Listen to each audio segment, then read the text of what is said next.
good morning, afternoon, or evening, and welcome to the Bloody Disgusting Network. The following show is just horrifying. Beware.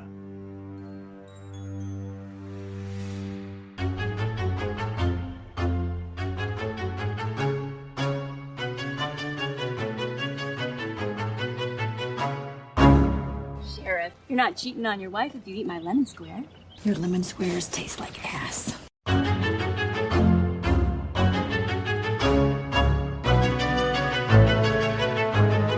And welcome back to Horror Queers. We're talking dead baby jokes. We're talking about the strangest people coming up with the most interesting ideas. And we're talking Rosie fucking Perez. And I'm Joe. And I'm Trace, and we're talking fuck Batman.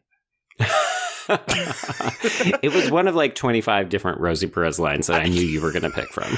I knew from the moment I first saw this movie, whenever we cover this, which I knew I'd make us cover, I'm doing fuck Batman. But everyone, we are discussing Álex de la Iglesia's Perdita Durango, which I'm willing to bet 95% of you have never heard of.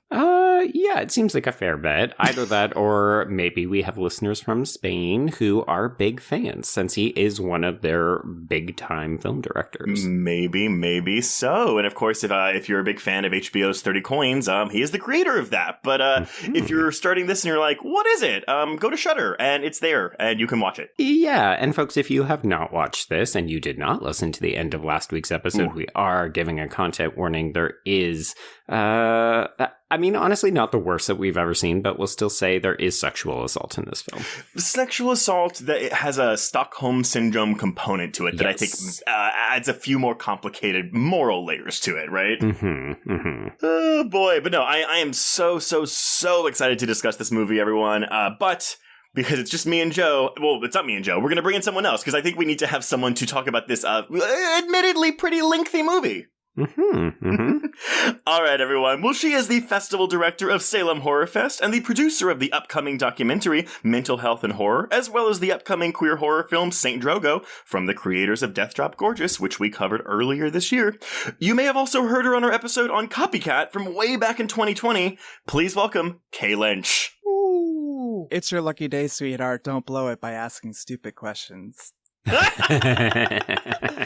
Hello, I'm so fucking excited. Welcome back, Kay. I'm so excited to have you here. Oh my god, you too.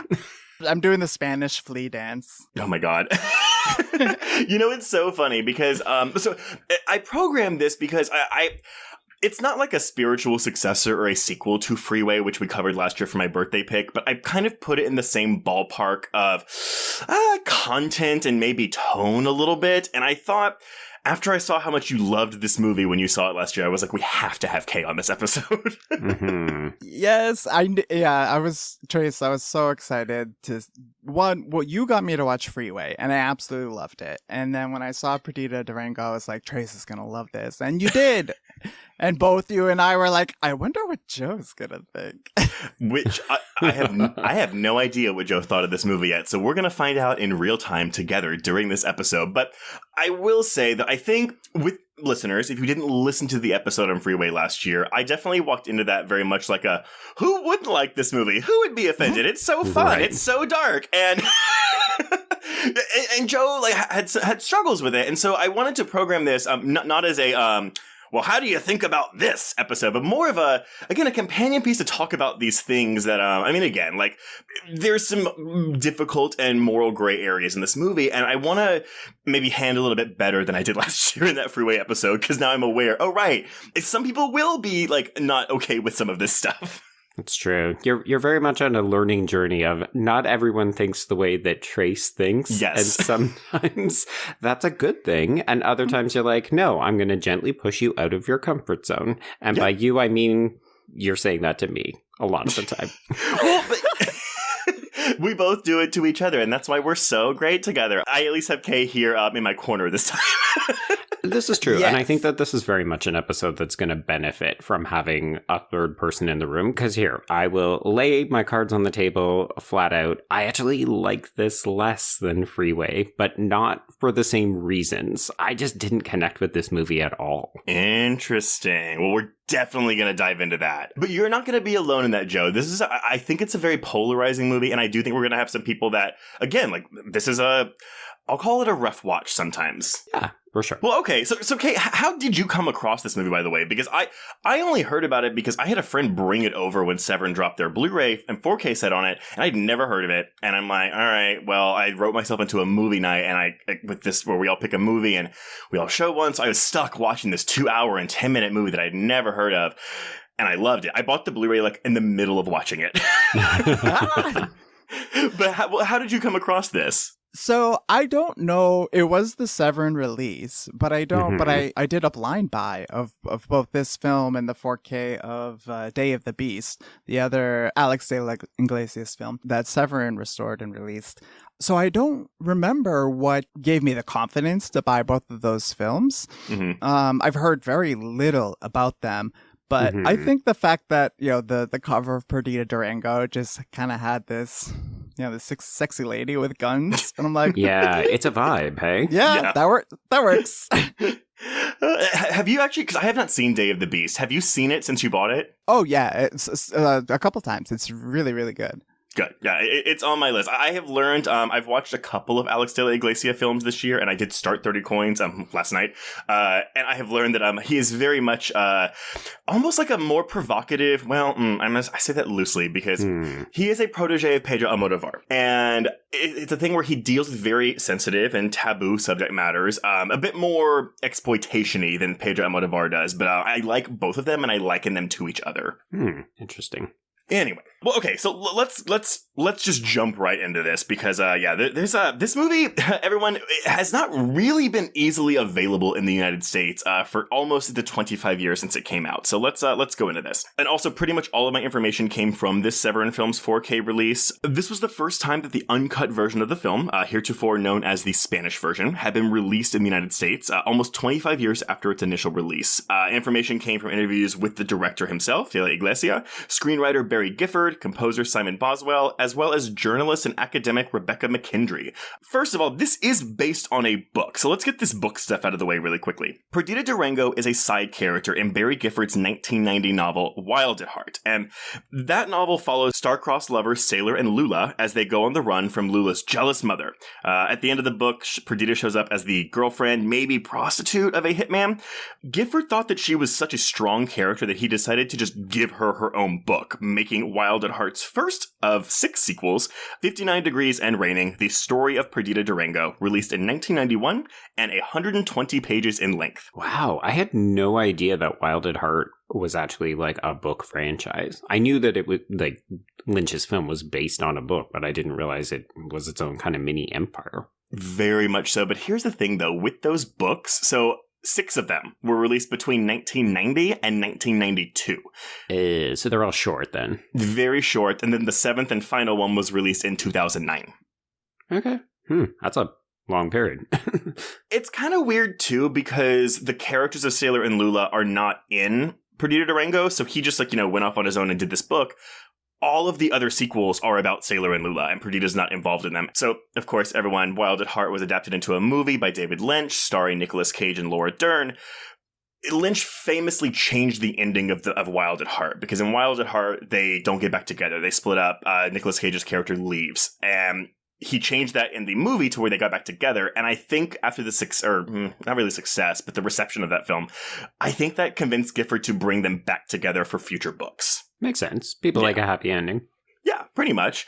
But in that movie, Perdita Durango does make an appearance, played by Isabella Rossellini. And there's 7 years of difference between these two films. And, it's not the first time we've seen something like this, right?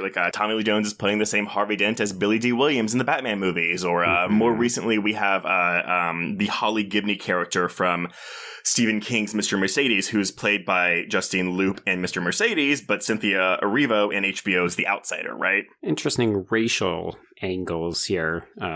Yeah. Well, yes. Also, Isabella Rossellini is an Italian woman playing a Mexican woman in Wild at Heart. Yeah, that's basically what I'm referring to, considering when we get to Perdita Durango, it's very obviously, well, I say very obviously, it is clearly making some kind of commentary on, race relations between the U.S. and Mexico. Just a little bit. Also of note, so Isabel Rossellini was dating David Lynch at the time. So it has been speculated that Barry Gifford was like, if I give her her own movie, maybe that will up the chances of them making and adapting another one. Right. So that's just speculation, but I could see it. That's all we can do at this point, right? And I mean, granted, Barry Gifford would go on to co-write Lost Highway with David Lynch, which would actually come out the same year as Perdita Durango. There's not really any connective narrative thread, though, between the two films. So if you've never seen Wild at Heart, don't worry. You can walk into Perdita Durango totally blind and it won't make a difference. But honestly, if you want to know the way that ends, basically Perdita's hitman boyfriend, played by Willem Dafoe, accidentally blows his own head off with a shotgun during a botched robbery. So she hightails out of town, and that is the last we see of her, at least until Perdita Durango. Right. There are a few other crossover characters as well. So Marcela Santos, the drug lord, is in that movie. Romeo's cousin Reggie's in that movie. Perdita's sister Juana, who is dead for most of Perdita Durango, is played by Grace Zabriskie, a white woman in Wild at Heart. Yeah. The 90s were a wild and different time. Yes. So back to Perdita's adaptation. So Spanish producer Andres Vicente Gomez reached out to Barry Gifford saying that he wanted to buy the rights to the novel, but he didn't want Gifford to have any say or input in the production. Just take the money and leave. Please leave. We do not want your input. Goodbye. And so Gifford's like, okay, yeah, sure, I'll take the money, whatever, because it was a really good sum of money. But here's the thing. 3 weeks later, Gomez comes back and goes, hey, I actually want you to write the screenplay. I can't crack it, actually. Can you come back and do this for me? Thank you so much. At the time, Spanish director Bigas Luna, fresh off directing 2 Javier Bardem starring films, Jamón Jamón and Huevos de Oro, which is gold eggs, but it translates into English as gold balls. Yes. So there's that.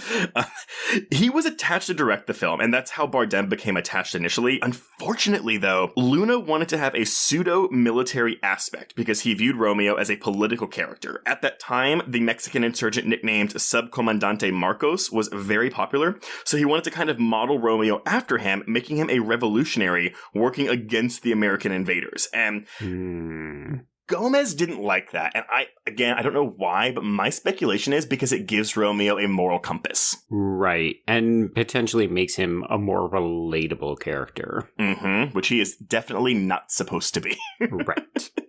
So, Luna was fired from the project and it was dormant for a bit. Enter Pedro Almodóvar. He comes in, wanted to direct the film, but he wanted to buy the rights from Gomez and have his production company use it so he could have total control.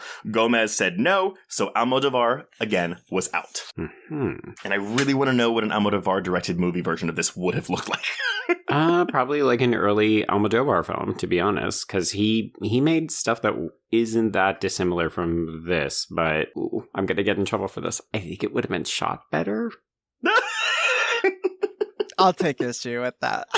Okay. I think that you can't really compare it because I think that what Iglesias' intention was is to make a comic book, like a live action comic book. And I think that has a very specific look and feel, like the high contrast and a lot of how the shots are composed. So I think they would be attempting to do different things with the style. Right. You are correct, Kay. And Joe, but to your credit, Gifford did not like that.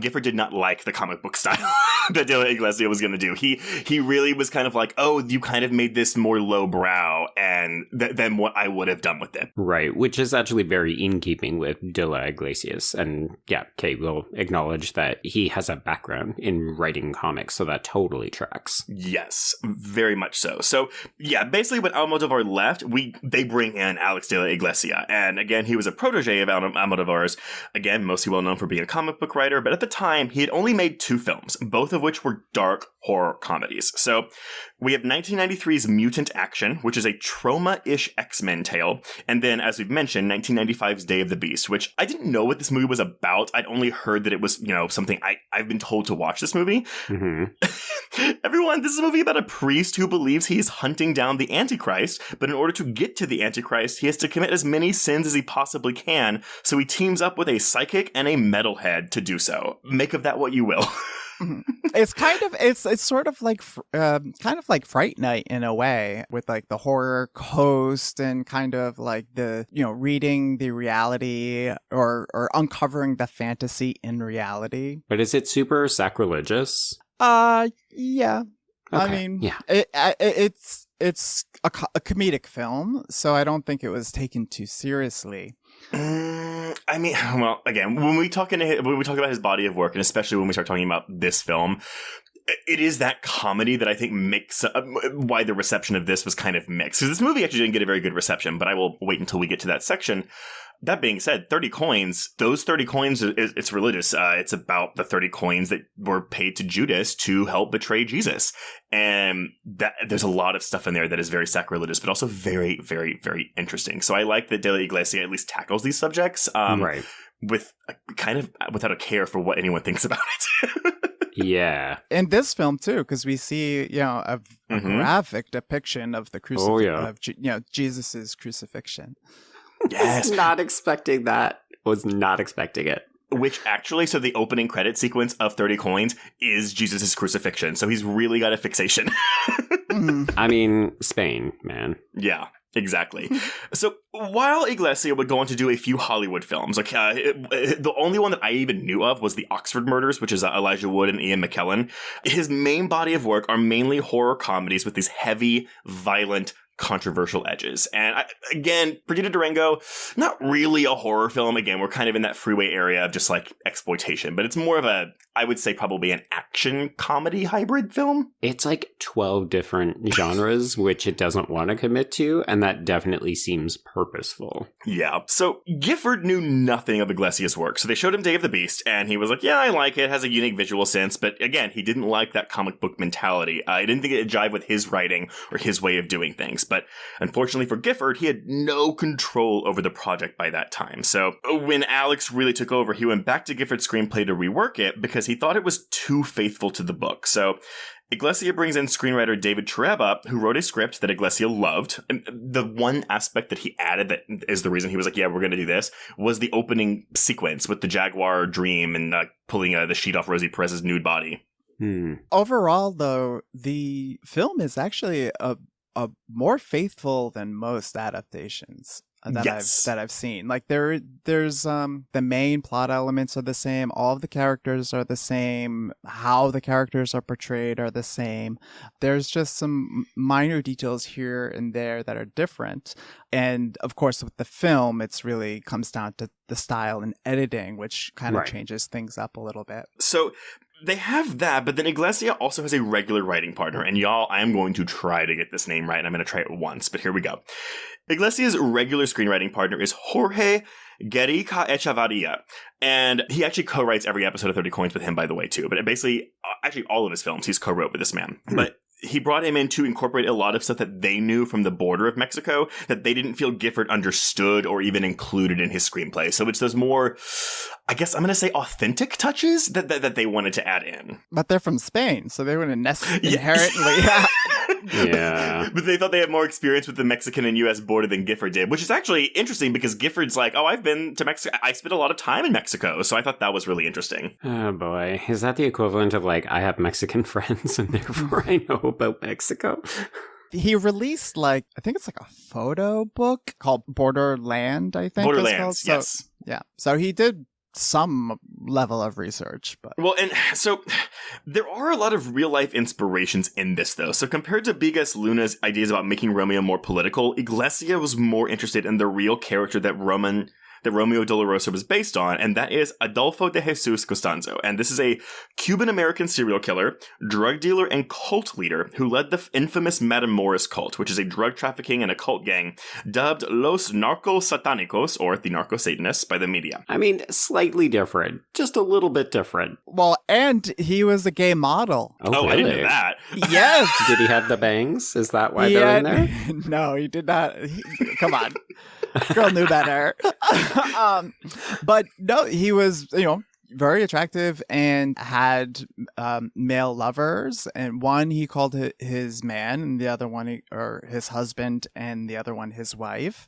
There were trans people in his entourage performing rituals, and all of his victims were men that he sodomized and killed. Yeah. Okay, so getting into this, so he led this cult with Sarah Aldrete, possibly whom Perdita is based on, but yeah, they were involved in a lot of ritualistic killings in Matamoros, including the murder of Mark Kilroy. And so, Kay, do you know if Mark Kilroy was gay? Not anything that I've read, okay. But they targeted him because the cult believed that you basically acquire the special abilities from whatever so like if you eat a muscular man, you'll be stronger. In this case, they wanted a smart person so they could be smarter, and so they were during spring break. All these güeros from Texas crossed the border because the drinking age is 16 in Mexico, and so they would party. And when Mark and his friends were leaving the club and walking back to their cars over the border, he had to go take a leak and kind of separated from his friends. And then out comes Adolfo's crew, and they pose as the authorities and quote, arrest him. Right. And, then he was never seen again. Well, it was because he was a UT. He was a UT student. So, sorry, UT Austin. That's my alma mater. I live like 20 minutes away from this school. So I was my God, really? Yes, I was like, oh my, yeah, that's where I went to college. Wow. So yeah, I mean, Mark Kilroy was one of many, but he was abducted, tortured, and killed in the area in 1989. And so, of course, now that we had a white person dead, people got involved. So during the police raid, Costanzo had one of his acolytes shoot him dead just so he could avoid prison. But his cohort, Sarah Aldrete, she was convicted of criminal association in 1990 and jailed for 6 years. In a second trial, she was convicted of several of the killings at the cult's headquarters and sentenced to 30 years in prison, where she resides today. But if she is ever released from prison, American authorities plan to prosecute her for the murder of Mark Kilroy. There are, and I won't get too much into this because it's kind of like, but like there are traces of another person in Perdita Durango herself, and that is Magdalena Solis. So this is all kind of rumor, local legend, but she was from the Hernandez brothers cult in 1963, and she was supposedly hired by the cult to convince this small town of people that the Incas were speaking through them. So they brought her in to be like, hey, like, why don't you pretend to be a reincarnated Incan goddess? Well, she got a little too into the role and started killing villagers. And I'm not talking like just killing, but like brutal sacrifices, blood orgies, a lot of peyote, a lot of sexual abuse. She killed upwards of 5 to 8 people before the police came. But the first 2 officers that were sent out, they disappeared and they found their bodies later. But that's when they had to basically send a raid to come in and get her. That's a method acting. Shit. It's, I mean, and we don't get that from Perdita in this movie, so it's like very loosely based, but also like this cult, again, they claim to have powers to go across the border and like, Jedi mind wave the officers to like not notice the drugs in their backseat or something. Right. Okay. Like when Romeo puts his necklace on, his blanket His in dead the back accomplice's seat. body. Yeah. Yeah, and he gets away with it. Exactly. So, back into the filming, Iglesia wanted to make a visual spectacle, and in his words, not just another standard, boring, Hollywoodified Panavision film. And so, of course, we're talking about the visual aesthetic of the film here.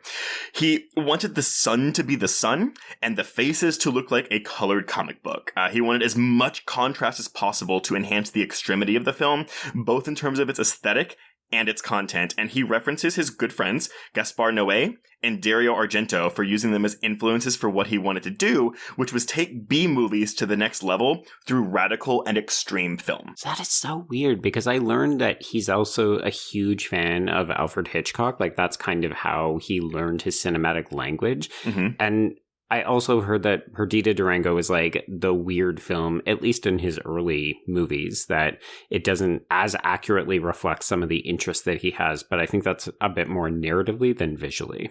Probably so. I haven't seen enough of his filmography to really, really compare the two. I've seen more of his modern work than I have his stuff from like from the 90s. So he spent a year and a half looking for locations and then a year in Mexico filming, with filming also taking place in both Las Vegas and Nogales, Arizona. The production itself was, let's say, unconventional. So they filmed in real brothels on the border. There were a lot of real-life connections to Santeria, and of course Santeria is an African diasporic religion that combines the traditional Yoruba religion of West Africa, the Roman Catholic form of Christianity, and Spiritism. So Screaming Jay Hawkins, who's in this film, was a shamanic witch himself. Rosie Perez's sister was a santera, or a priestess in the Santeria. Authenticity. Yes, but the film and Adolfo in real life portrays a bastardized version of the religion, so it's not.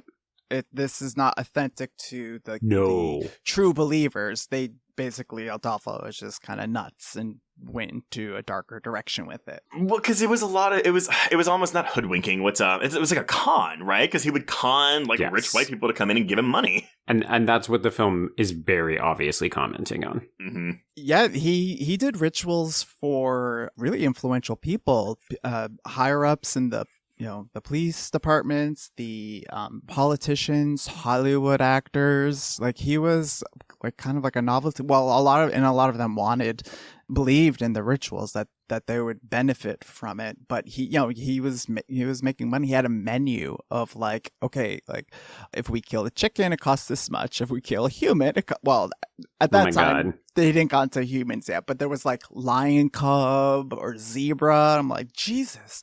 I love the idea of like religion / voodoo a la carte. Like, please make your selection off the menu. Mm-hmm. Like a little infographic. And he did get involved with drugs. Like, his kind of eventually his posse was like this family drug cartel, and he was basically trying to take it over. He wanted to get into the business, presumably to make more money. Well, no, I mean, adding to the authenticity. So, I mean, even for the sex scenes in this film, Iglesia actually asked Perez and Bardem if they wanted to just go ahead and fuck for real, just to add to the authenticity of the film. They both said no, but he did let them set the limits of what they would do in each sex scene. So while this is before the days probably of an intimacy coordinator, maybe not, but yeah, no, I think it is. Yeah, they at least were very comfortable with it. So, I mean, hearing Iglesia talk about this, I'm like, none of this would fly today. No. Oh, no. And there were some of the like the scene when they're in the Marines and they're fighting in that, like, in the war. Yeah, in Beirut. In warfare. There was an explosion that actually injured Javier and fucked up his arm. Yeah, so there's a scene where his arm's bandaged, and it's because of that. Well, and that was the thing too. So he was burned, and literally, like, he could have sued the production and literally gotten the film shut down and like just canceled, and he didn't because he's quote unquote a professional. But again, that wouldn't happen today. No. and I would say that's not professional behavior. I'd say that's commitment. Yeah. Very much so. But, 90s, different time. So going into the score, just a brief bit. So I don't really talk about the score a lot, but again, going into this Italian horror influences, again, Iglesias is a huge fan of Argento and other Italian films, so it would make sense that he would go after Simon Boswell. It was his first pick to do the score for this, because Boswell spent his 80s scoring Argento's Phenomena, Lamberto Bava's Demons 2, Michele Soavi's Stage Fright, and Alejandro Jodorowsky's Santa Sangre. And Boswell actually considers this score to be among his best. It's very bombastic. Very much so. Sometimes comically so. Yeah. It's in keeping with the film. And Iglesias considers this film his best, or at least his favorite. Yes, so he has two films that he considers his favorite. Yes, it is this, and it is The Last Circus, which I think came out after 2000, because he says it's the only two films he was making where he didn't care if people liked them or not. Mm-hmm. Joe's like, okay. No, it's just the more I read and hear about him, he sounds like He sounds like he would get along very well with John Waters, and that he is a bit of a fuck-it-all prankster kind of type. Like, he wants to come in and upset the table and possibly even flip it and just make people feel very uncomfortable. That is not inaccurate. I think that is very, very true. And again, like, I think he accomplishes that with a lot of his work. But he also does inject a lot of social commentary in some of his other work as well. Maybe not as much here, but I don't know. We'll hear about that, I'm sure. So, Perdita Durango was released in Spain on October 31st, 1997, but never had a theatrical distribution in the United States. For 2 years, this sat on the shelf. U.S. distributors had no idea what to do with it. I mean, again, we're talking about a horror, action, comedy hybrid, but filled with rape, cocaine, voodoo ceremonies, a truckload of baby fetuses, and many other horrible things. And it's a comedy. So, in 1997... But it is a little bit strange because I think the most comparable film to Perdita Durango is Natural Born Killers, and that comes out in 1994. I mean, yeah, we don't have baby fetuses, and it is less comedic, although some people would argue still comedic. Right. But, I mean, that is very much you're cheering for these people, and they're the wrong people to cheer for. Yeah, I think that is a really good comparison, of which I haven't seen that movie in quite some time. Like, that was definitely one of those college watches for me. So I can't compare to how it handles the immorality of its characters as protagonists compared to Perdita Durango. And it's interesting you mentioned that too, because that was written by Quentin Tarantino. And this film has a lot of similarities with From Dusk Till Dawn, also written by Quentin Tarantino. And it has Estelle is played by an actress who was a hostage from Dusk Till Dawn. Oh, okay. I thought she looked familiar. And there are similar plot elements to True Romance, which is also written by Quentin Tarantino. So it's definitely, and Álex Cox is the director of Repo Man, and Sid and Nancy, who's in this film because he got fired off of directorial duties for Fear and Loathing Las Vegas. So he's very much like a film brat. Like he's right.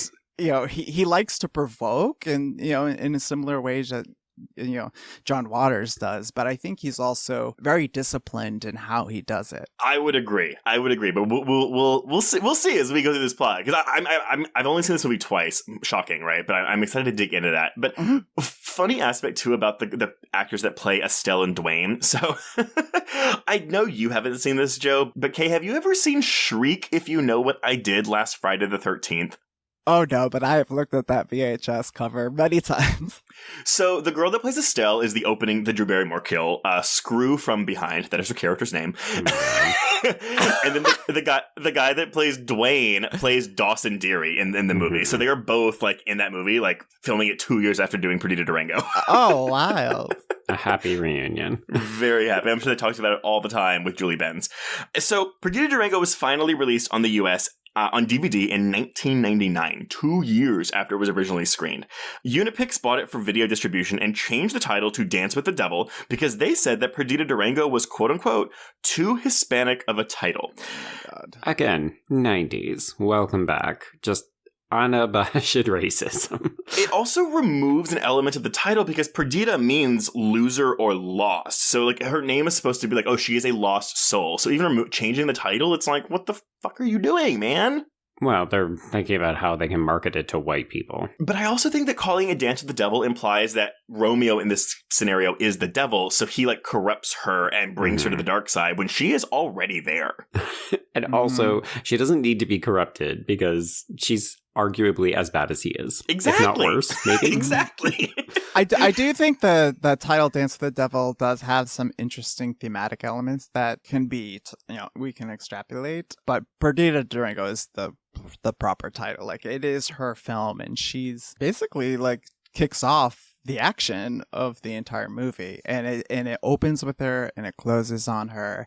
And Rosie Perez is just fucking gorgeous and cool, and she's just she's a fucking goddess. No, when this movie ends, it just ends. Like it's just like, no, we're cutting it off. It's done. Well, it feels like it could go on forever. So at a certain point, you have to be like, okay, this chapter of this story is done. Who knows if you'll ever get more? Yeah. Well, nevertheless, this release isn't the worst of it. So they had to cut a good chunk of footage to get an R rating for this film. So there are, as far as I can tell, 3 different versions of this movie.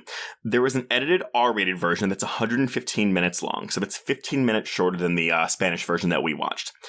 There is a still edited unrated version that is 121 minutes long, so about 9 minutes shorter than the version we watched. The uncut version, again, Spanish version, is 130 minutes long, 2 hours, 10 minutes. As far as I can tell, obviously the one on Shudder is that one. I think the one on Amazon Prime is that too. So again, just make sure you're looking for the one that's 2 hours and 10 minutes long. Right. They shot a lot of footage of extra violence and extra sexuality that he said that if they had been included, it would have been rated X. Which he wouldn't have cared. The only reason he didn't do that is because they were like, you won't get a release in the States, which is ironic considering he still didn't get a release in the States. Yeah. So for reception, we are looking at a 36% on Rotten Tomatoes with an average score of 5.6 out of 10, whereas on Letterboxd, users have awarded it a 6.8 out of 10. It had an awful reception in Spain. This is kind of like paraphrasing Iglesia here, but he's like, it's a hardcore film. It was described as unpleasant, prideful, and ambitious. People were upset by the asymmetrical and irregular wildness of the film. People called it nonsense. The characters were confusing because the good ones were the bad ones and the bad ones were the good ones, that whole thing. Nobody from Spain said anything beautiful about the film. They saw everything as a problem. I will say, though, on defending the film's content, Iglesia said that he wanted the audience to experience the character's lack of morals. So there you go. But I guess you could really say that about any filmmaker doing portraying or depicting characters like this, right? Yeah, I mean, there's inherently a bit of a danger to that because it allows you to justify anything that you want to do.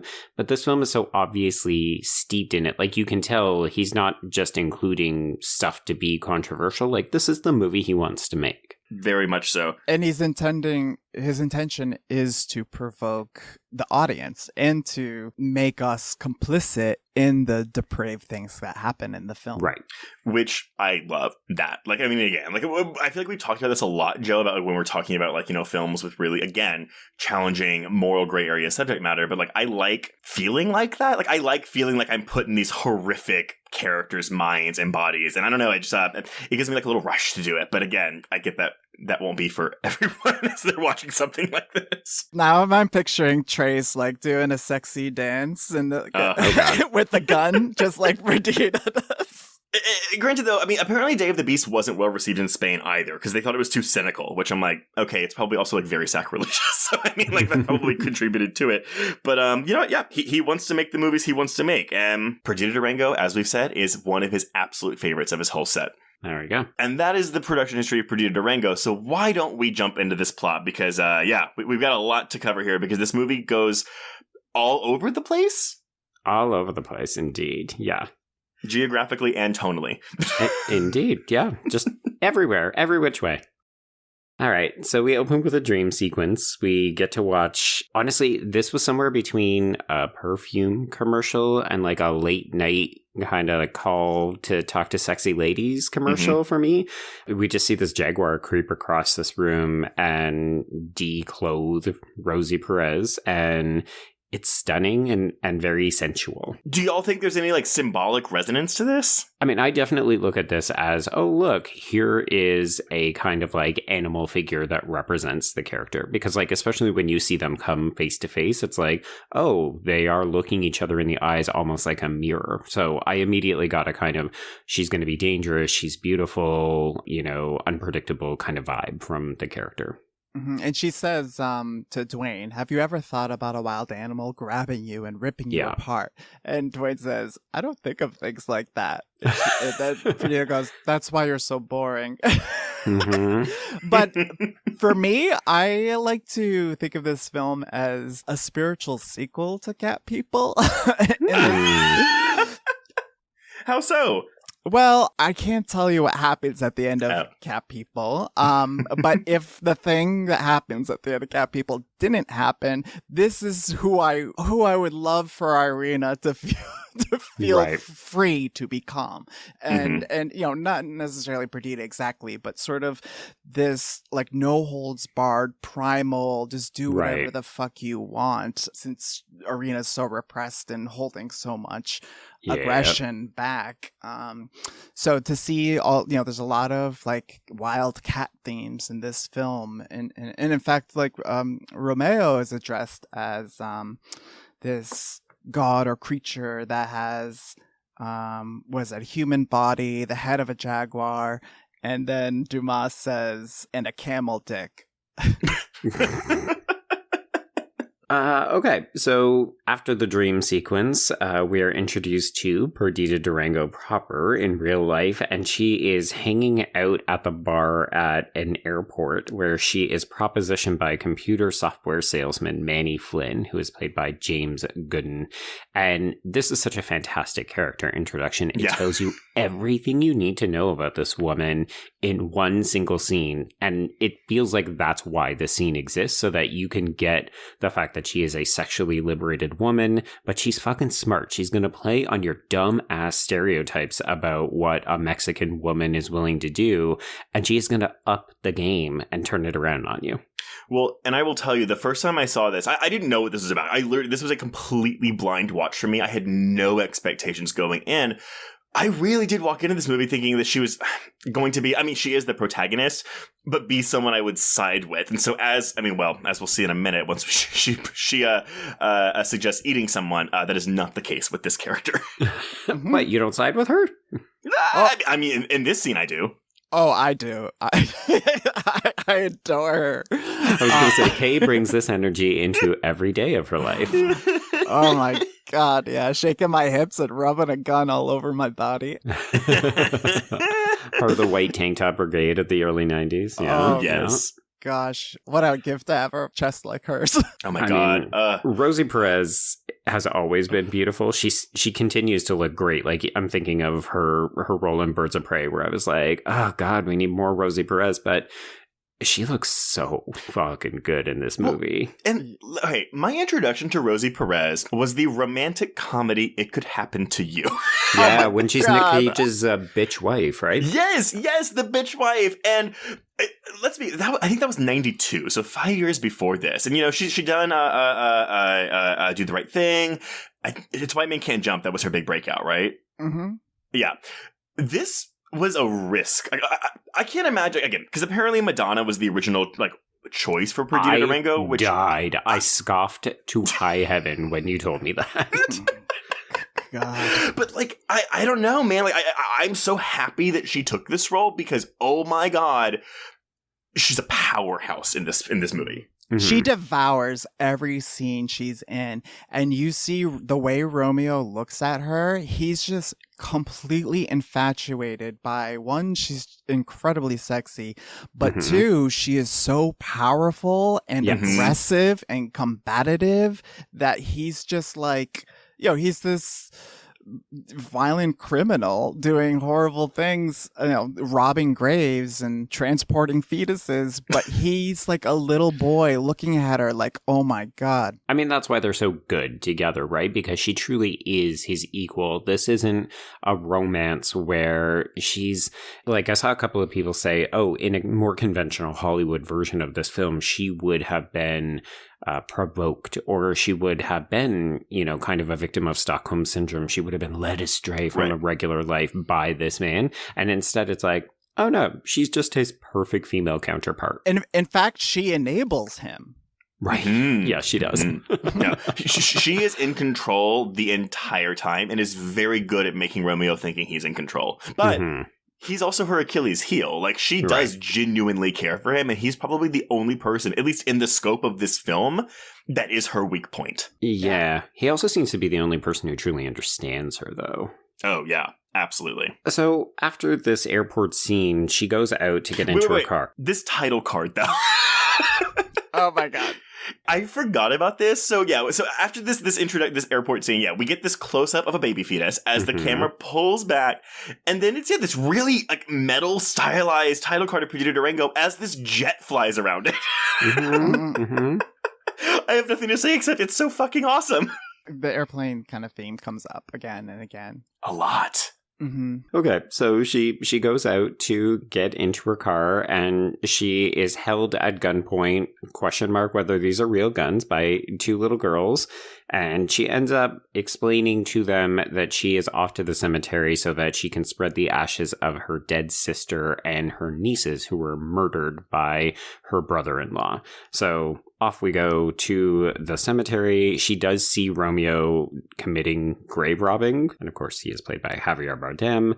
And then she later meets up with him at the U.S. border. They have a combative, sexy relationship. So she calls him the f-slur.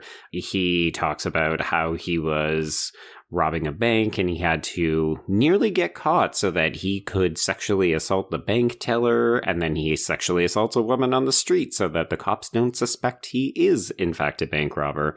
Yep. And this flashback is capped off when he hits and kills his accomplice. It's the first of many, many car accidents in this movie. He doesn't kill his accomplice though, because his accomplice is okay, sorry. No, we're led to believe that he has killed the accomplice, and that's why he has some disposable cash.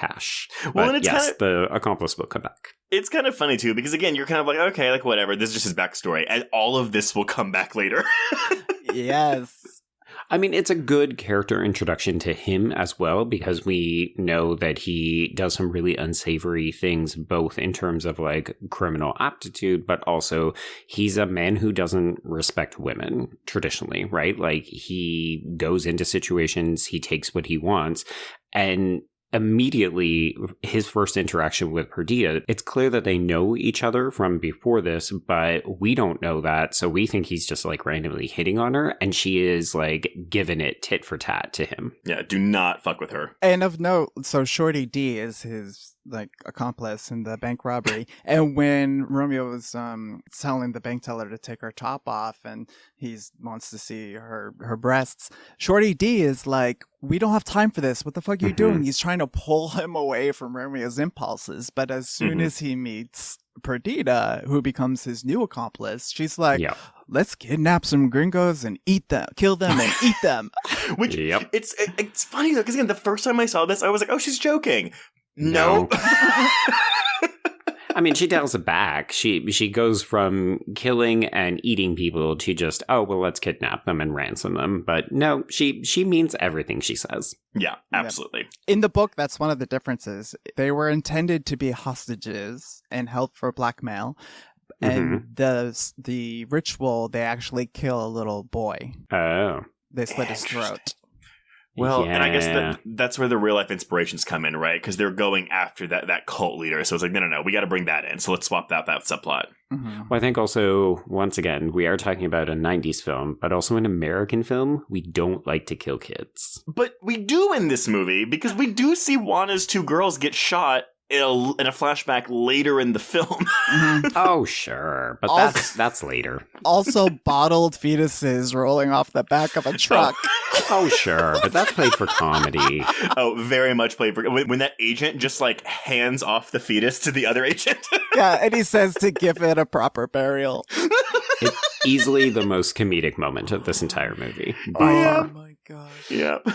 So I'm going to introduce a reading that I'll refer to over the course of the episode. It's actually a chapter in a book dedicated to De la Iglesias, and this is written by Peter Boos, Nuria Triana Toribio, and Andrew Willis, and the book is called The Cinema of Álex de la Iglesias. And, you know, they spend a lot of time contextualizing this film in his oeuvre, which is where I got some of the background about how this is a slightly different kind of movie for him. And I think there is a tension between the reality of adapting the book and how it changes what he might have normally done with material for his films. But they do comment a little bit about this idea of the Mexico-US border, because it's not even like a malleable thing. It's like it doesn't exist in this movie. They are just going back and forth between Mexico Mexico and the US like it is magic. And that's what Buse, Toriana, and Willis all talk about. So to Romeo, the Mexico-US border is insubstantial, a frontier he crosses at will and as if by magic. This fantasy of mobility is clearly at odds with the reality. And I think that last sentence, it seems really obvious, but I do think it's important for people like me who sometimes struggled with the movie. This is not meant to be reality. This is like a hyper-realized, hyper-violent depiction where like you can't just magically glide across the border whenever you want. Right. It's like a Coyote and Roadrunner cartoon. Mm-hmm. But put that. This isn't a screwball comedy, but again, there are so many. There is that tonal there's a total jarringness here where it's like, like you're watching all these really fucked up things, and the film. Do y'all think the film takes a necessary stance on the morals, or is it just like, no, we're just depicting this, and we're not saying it's good or it's bad. It's just here it is, because that's kind of the vibe I get from it. Yeah, so I think the film is very explicitly about that gray area. And when, the crossing the border is, akin to crossing the line when it comes to exploiting these taboos, it's like they're dancing on that line and kind of thumbing their nose at the audience and thumbing their nose at the concept of a border. I like that a lot because I did leave. I've only seen this film once for this recording. And I didn't always know what to make of it or why I wasn't connecting with it as strongly. Like, I could very easily tell. I was thinking of the two of you as I was watching it and thinking, oh, I know that they're going to like this. Oh, I know that they're going to respond to this. And certain parts of it just left me a little bit cold. And I don't think it's necessarily because, oh, this film has really fucked up morals or it has no morals at all. It was that I struggled to figure out if the movie cares about any of the things that it's talking about. Like, there are no messages in this movie, which is part of why I think De La Iglesias is a bit of a prankster. He's saying, I'm raising these. You can decide if you care about them. I kind of don't give a fuck. I really just want to push your buttons. So my take, I do think he has there's some messaging in here when it comes to like consumerism and sort of mocking American capitalism. Oh, yes. Okay. There's like the iconography of Mickey Mouse and McDonald's and just like the things people do for money. And you see the Satisfy family and how they live and then how Romeo lives. But I think ultimately the biggest message is about the line between control and chaos, sort of like the hypocrisy and the absurdity of the idea that you have control over your life or you have control over other people. And when chaos is really the dominating force in the world, and Romeo embraces this, he's basically like, I hate people who make plans. There's many, many lines about the concept of control. And a lot of comedy, there's like four auto collisions with people, and there's a lot of imagery of planes in the sky, but also this junkyard of planes. I think, and it's kind of evoking sort of like the odds of you being injured or dying in one of these accidents. But I do have a question for you, Joe, because I'm basically trying to figure out, I don't know if you know why you didn't connect with this outside of what you've already said, or if we're going to like parse through it as we go on. So, okay, cool. More, the content, the gray area, like whatever, that doesn't really bother you, but the lack of a message, or the lack of a point, or the lack of a reason for doing this so that seems to be the main sticking point, right? Yeah, I mean, part of it is that the film feels a little aimless to me, and I leave it feeling like I don't really have a better sense of who the characters are than I did at the beginning. And I'll concede this is probably more of a me thing than other people, where I like character arcs, I like narrative progression. This film is less interested in some of those things. For sure. The things that I ended up gravitating to was, the hilarity of, that chaos versus control. Like, I died every time people kept getting hit by cars because I'm just like, what are the fucking odds of this? It's really amusing to me. Yeah, I mean, I'm not going to lie. There's something to be said about having to spend a bunch of time with despicable characters, but at the end of the day, I've seen plenty of films where I don't necessarily like or relate to them. And I get annoyed with people when they say that that's a deal breaker. Like, we don't have to have movies with likable characters. I think that's something people need to concede is not always the point. But yeah, there were a couple too often points where I was like, oh my God, I think I'm the Estelle in this situation. Like, I'm just the hysterical bitch screaming about wanting to go home and not being killed. I need to embrace my inner Perdita or my inner Romeo and just kind of go with this movie. Well, when Estelle finally lets loose. Oh, yeah. Right? At the end. Which I also really like that scene. The ending for the last scene of them just walking off into the street, just, I mean, I love that that's the end for their characters. But no, because, hey, Joe, you're not going to be alone. Again, there are many people that do not like this movie. There are many people that will not like this movie when they watch it for this podcast. But I guess, did you find this movie as a whole entertaining? Were you entertained by this movie for its 2 hour and 10-minute duration?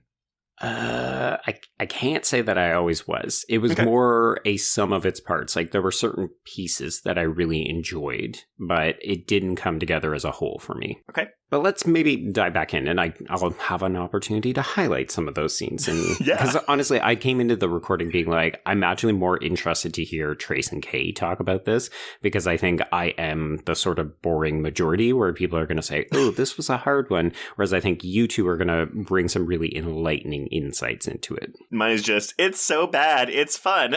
Okay, so Kay is going to bring some really enlightening insights into this. Yes. Well, no, I think your perspective is really important because, Trace and I are like pretty effusive about how much we enjoy the experience of watching. God, you two are brats about this movie. That's what I'm saying. Yes, well, we need the balance. No, but Kay and I were even talking offline because, I mean, with Freeway, the scene that really got to Kay and you, Joe, in Freeway was the interrogation scene where Reese Witherspoon's character spouts out about 10 uses of the f-slur. Yeah. And again, it's not like I'm saying, oh, well, like, how come that's bad, but like, y'all, okay, you're fine with whatever's in this movie. It's more so like, look, I like talking about that. Hey, like, what is it about that scene specifically that was a line too far? Whereas, again, the scene in this movie were 2 rape victim survivors. I don't know what to call them because they end up liking it. Like they wind up liking their rapes mid-rape and beyond. Yeah, it's a thing where I'm like, I'm not trying to be like, you like this, but why don't you like this? It's more so what. Well, yes, but like with a less defensive question tone about it, We're working on that. Yeah. But all of this is valid, right? Like, one of the reasons that we need to continue to have these conversations, particularly if they are hard or contentious or if they vary, is because that's often where, like, I've had so many opportunities to change my mind because of the kinds of conversations that we have with guests and just with you. So I like to do this because it forces me to say, well, why do you feel the way that you do? Because if I can't justify it and it's just like, I didn't like it, that's not good enough. And full disclosure, is there's more to it, but a part of it for me is I feel like I'm watching something I shouldn't be allowed to watch or that shouldn't be allowed to be out there. And I get like a rush or a thrill watching it. That is part of it for me. But of course, we'll dive into like more analyses as we go on. And I think this film is very explicitly about that. I think that it's exploiting sort of our fascination with violence and sex and being like, this is what you like, you dirty pig. Like, look it up. I'm just showing it back to you. Why don't you like it more? And I love the analogy to Freeway, but because I do think that they're both kind of doing similar things. It's sort of like the finding glee in the audacity of trying to offend your audience. Right. But for me, the difference is a film like Freeway is a product of chaos. It's rough around the edges. Its director, I think, is a little unhinged. Matthew Bright is kind of kooky.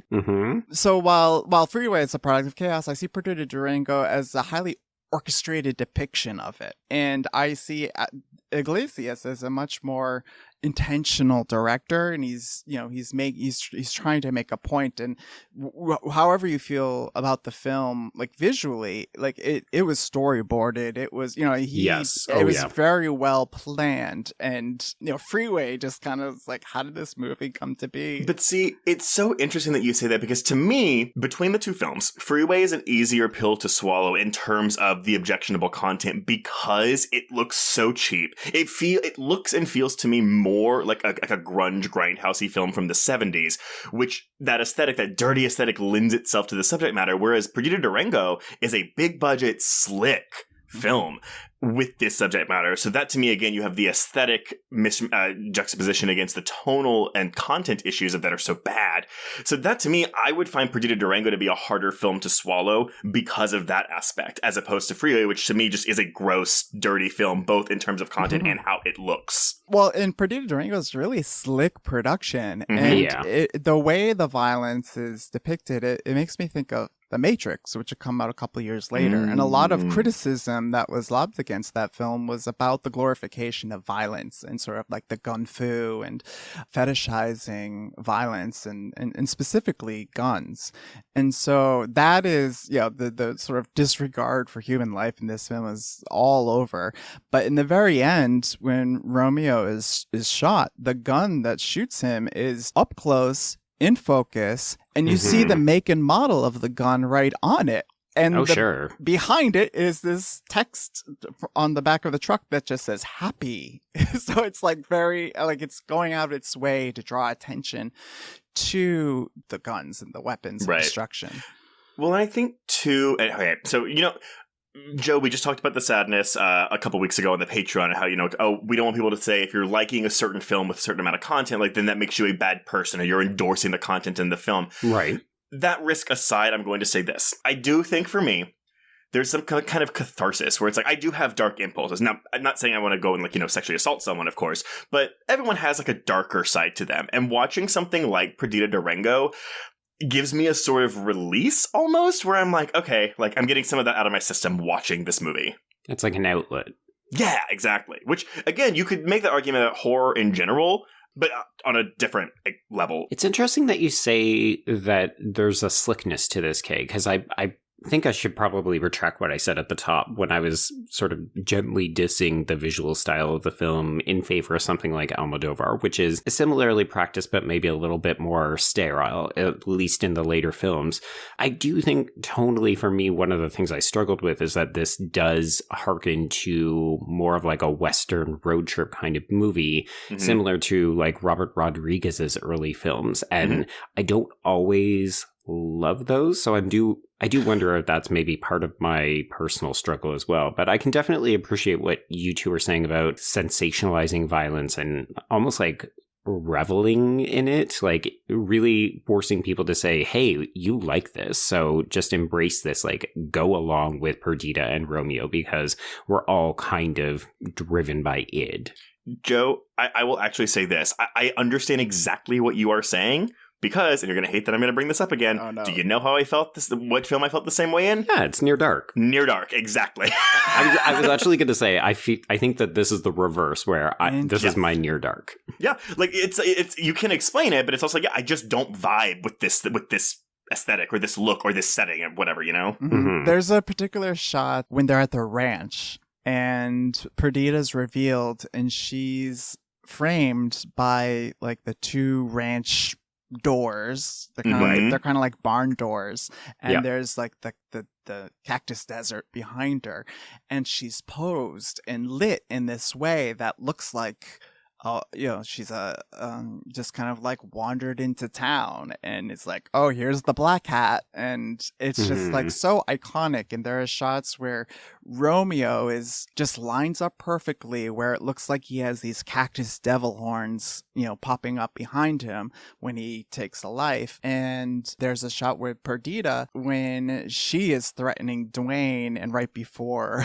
the whole place gets burnt down, but there's this like some kind of mural behind her which gives her a halo in that scene. So they're sort of trying to make these characters into these sort of larger than life, like iconic Western heroes in a way. Right. Well, and that very much plays into Romeo's kind of like religious, biblical, like a lot of his flashbacks are very heavy on the kind of religious implications, as though he is on some kind of divine mission or driven by or informed by godliness. And you're like, oh, well, fucking controversial. Okay. Well, and he calls it his science. He says he's a scientist because this to him is real, and Perdita thinks it's all bullshit.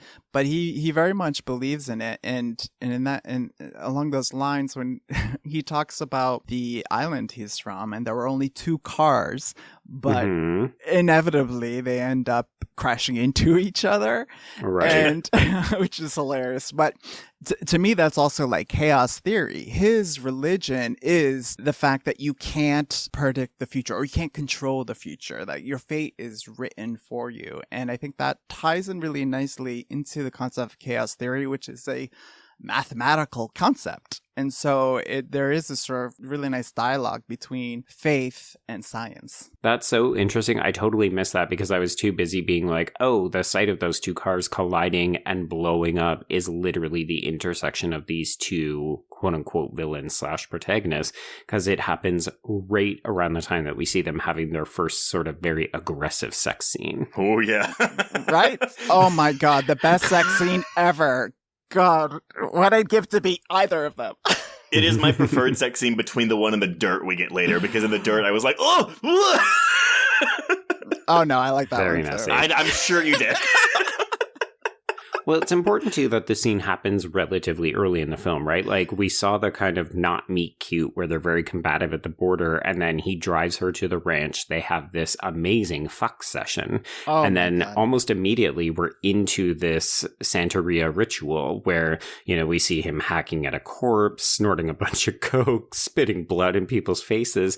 And it's so performative that I almost had to laugh, because you're just like, who falls for this shit? It's all made up, and yet you can tell that it's very much steeped in reality, and that's why there's a bunch of idiots who are falling for it and giving him their cash. Well, it's also a lot of white people in there if you look closely, but also I want to point out for the production, also they went to real Santeria markets. Apparently in these markets they sell baby fetuses in jars, and they bought them as set dressing for this scene. Yep. Oh. Some local flavor. Yeah. So again, that I don't think that would have flown nowadays. No. Honestly, it probably didn't even fly back then. They were just in Mexico, so it's like, let's do it. During these scenes, though, they had basically Iglesia walked into set one day, and there was someone. Oh my God, is it smudging with the sage, smudging the space, cleansing the space? Correct. And he was freaking out, like, we don't have the budget for this. And they're like, no, we're not charging you. Like, we need to clean this space because your movie is bringing bad energy. You have bad juju from this set. I love how on both rituals, there's always a lady who's getting really turned on, and she's like taking her shirt off, she's in her bra, and she's she sees this as this like sexual experience. Yeah. So I want to come back to Trace, your comment that you feel like this provides you an outlet in which to kind of like live out some of these fantasies, because I'm going to bring in Buse and all and their piece on this, specifically about these Santeria scenes. They say the soundtrack, editing, and camera work of the sequence, and they're specifically talking about this first one, are all calculated to elicit involvement rather than detachment from the spectator. So like you're meant to be sucked into this as a spectator. They go on to say, in 3 minutes of film, there are approximately 100 shots cut to follow the beat of an increasingly frenetic Perez Prado mambo. And then they go on to say, this is karaoke for the gullible rather than authentic black magic. I mean, I don't know, because these scenes, I feel like I don't remember a lot from these voodoo scenes because they're so frenetic. And also it gets kind of tiring to watch him just throw his really bad hair around the circle of people for like 5 minutes. Did you want to make the Courtney Cox reference now? No, I won't. I'm sorry. Yes, everyone, he is wearing Courtney Cox's wig from Scream 3. There we He's go. not. Well, and towards the end, when they're outside of the I don't know if it's a motel or whatever, his friend's apartment, Romeo and Perdita kind of turn away for the camera and their heads line up. And at that moment, you realize that they both kind of have the same do. They absolutely do. Yeah. He just cut his bangs a little too short, where she said, nope, I'm not doing that. Yeah. She's like, I'm stylish. I'm not doing it that short. And you know what? It works for me. I think it's kind of hot. Especially with him in those leather pants. I've never particularly found Javier Bardem attractive, so I am the wrong person to ask that question to. It's a very distinct look. Yeah, it's like a partial bowl cut with long in the back. It's like a bowl cut mullet with rocker chic. Yes. So observing this Santeria sequence is DEA agent Woody Dumas, who is played by James Gandolfini, who I did not know was in this movie. Yep. He's so I was good. very happy to see him because he's very good in a kind of nothing part. I wouldn't say he is very much comedic relief in this movie. Every scene he is in, because his whole thing, he just keeps getting beat up as the movie goes on. Mm-hmm. So I guess maybe narratively it's like, yeah, he's just the one that's chasing them. He's the one they're trying to run away from. But at the same time, he adds to that comedy so much. Mm-hmm. And his performance is just really specific, and his comedic timing is brilliant. Like he's such a funny actor. Well, it's funny, right? Because people, especially folks who only know him from The Sopranos, don't associate him with roles like this. He is a hugely funny actor. Like he was such a gifted actor in all regards, but it's a shame that people only kind of associate him with a sullen gangster, because he was way more than that. Agreed. Hard agree on that. Mm-hmm. Okay, so we also have some other characters.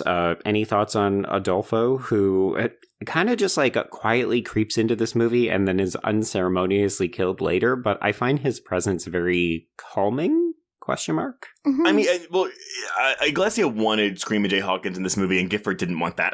He was like, that doesn't really fit my movie, but whatever. I think it's fine. I like the song he has in the movie that ends it. But yeah, I mean, to me, this is more of a nothing character. Oh, okay. I think he's so funny. He's like this innocent, and we should say that he's like a very famous blues singer. He was a shaman in his own right himself in real life. Mm-hmm. And most people would probably recognize his version of I Put a Spell on You. He's got this really big dramatic vibrato. And yeah, we talked about the racism of that back in our Hocus Pocus episode, if people want to go back and listen to it. He's dressed very much in line with the aesthetic of Coffin Joe. Yeah, it's interesting because he stands out and blends in, which is sort of exactly what the character does, right? Like, he's along for Romeo's ride, but he's not going to be the person to say no to him. Right. That being said, he does get a laugh out of me when Estelle is trying to beg him to release her later in the film. Oh, for sure. Yeah. Do you want a blanket? Yeah. Well, say something. You want a blanket? And she hits him with that like Mickey Mouse statue and knocks him out. Well, he falls to the ground, and then she gets up and gets the gun, and then he plays dead. But later on, when they are voting to see which one of who's gonna get killed, there's a tie, and so Adolfo walks in, and they're like, Adolfo, which one should we kill? Immediately he goes the gringa.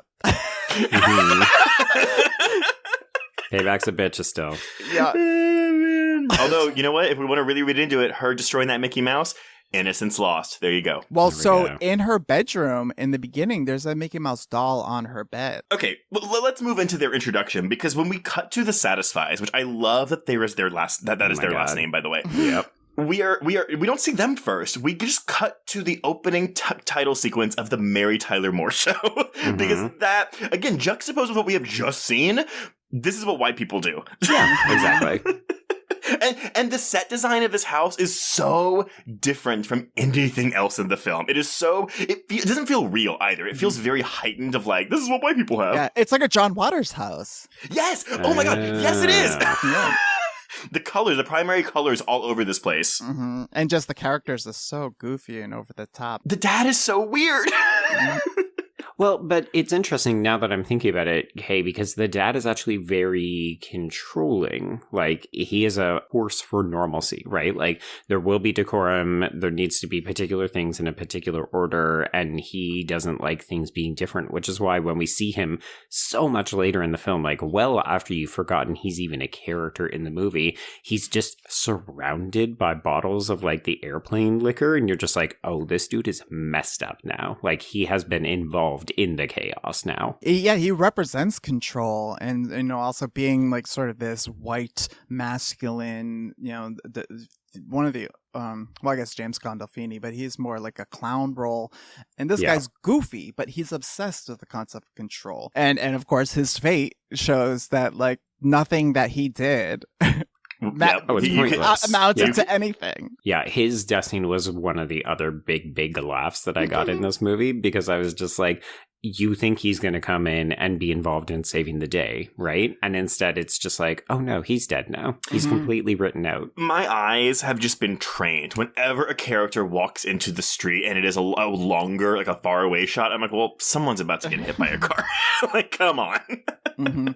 Well, and it's funny when the two kids Perdita releases them, and they run diagonally across an intersection, and they're free to go. Oh. There's like no cars on the road. It's like pretty desolate. But I didn't even think about we that. see them is them like kind of frolicking over this intersection. I didn't even think about that, but that's actually a great like mirroring of those two scenes. That's probably the intention too. Oh, 100%. Yeah, they end up pretty lucky in the end. Yeah, all things considered. Yeah. So there's some scenes where we see Dumas is trailing Perdita. This is when he gets hit by the car the first time. And we also should probably spend just a teeny bit of time talking about some of Romeo's flashbacks / his letters from his grandma, who is played by Josefina Ekanove. So the first one, Kay, you've already briefly mentioned. It's the scene in Beirut where technically the first one is the cars colliding on the island where he was raised. But then we get the scene in Beirut. And I'm curious, do you two like the flashbacks? Because I've gathered that this is a point of contention, especially from critics. Literally in my notes, I wrote, he gets a Bible full of cocaine and a letter from his grandmother, who seems to be a cigar-smoking badass. So the only reason we have them here is so that when he finds out his grandmother's house is raided later, like it's supposed to basically show like how outside of Perdita, his grandmother is the one person he really, really, really cares about, which is how he has to go back and get, Demian Bashir later in the film. But I don't, they're very short. Like this isn't a point of contention for me. I don't love them, but I also don't think like they don't waste enough of my time in the film to where I'm like, ooh, get these out of here. Yeah, because the common criticism is that they derail the pacing of the film and, quote unquote, don't add enough. Like they don't justify their own existence. But it was a leading question, I'll admit, because I want to bring in Buse and all again, where they make the argument that the flashbacks are not a technique that De La Iglesias would normally use. So you won't see this kind of narrative structure in many of his other early films. But in the case of Perdita specifically, they argue that it's here to mitigate the brutalities of the lead pair. So it's not just Trace that he does have a connection to Grandma, and that's one of the other characters that means something. It's actually meant to soften them so that they're not hissable villains. They're people we want to root for. And I'm curious because I don't entirely agree. I don't agree with it either. The only thing is, it just shows that they have a human connection. Like they are not so terrible that no one means like that everyone means nothing to them, right? Like he at least has feelings for someone. So on that level, I'm like, yeah, sure, whatever. But like, well, a lot of horrible killers and rapists and whatever have someone that they care about. So no, that I disagree with that reading. Yeah. Well, and I do think they do, evoke a sort of like there is an innocence in them, or there once was. And in one of the flashbacks, they're watching Vera Cruz.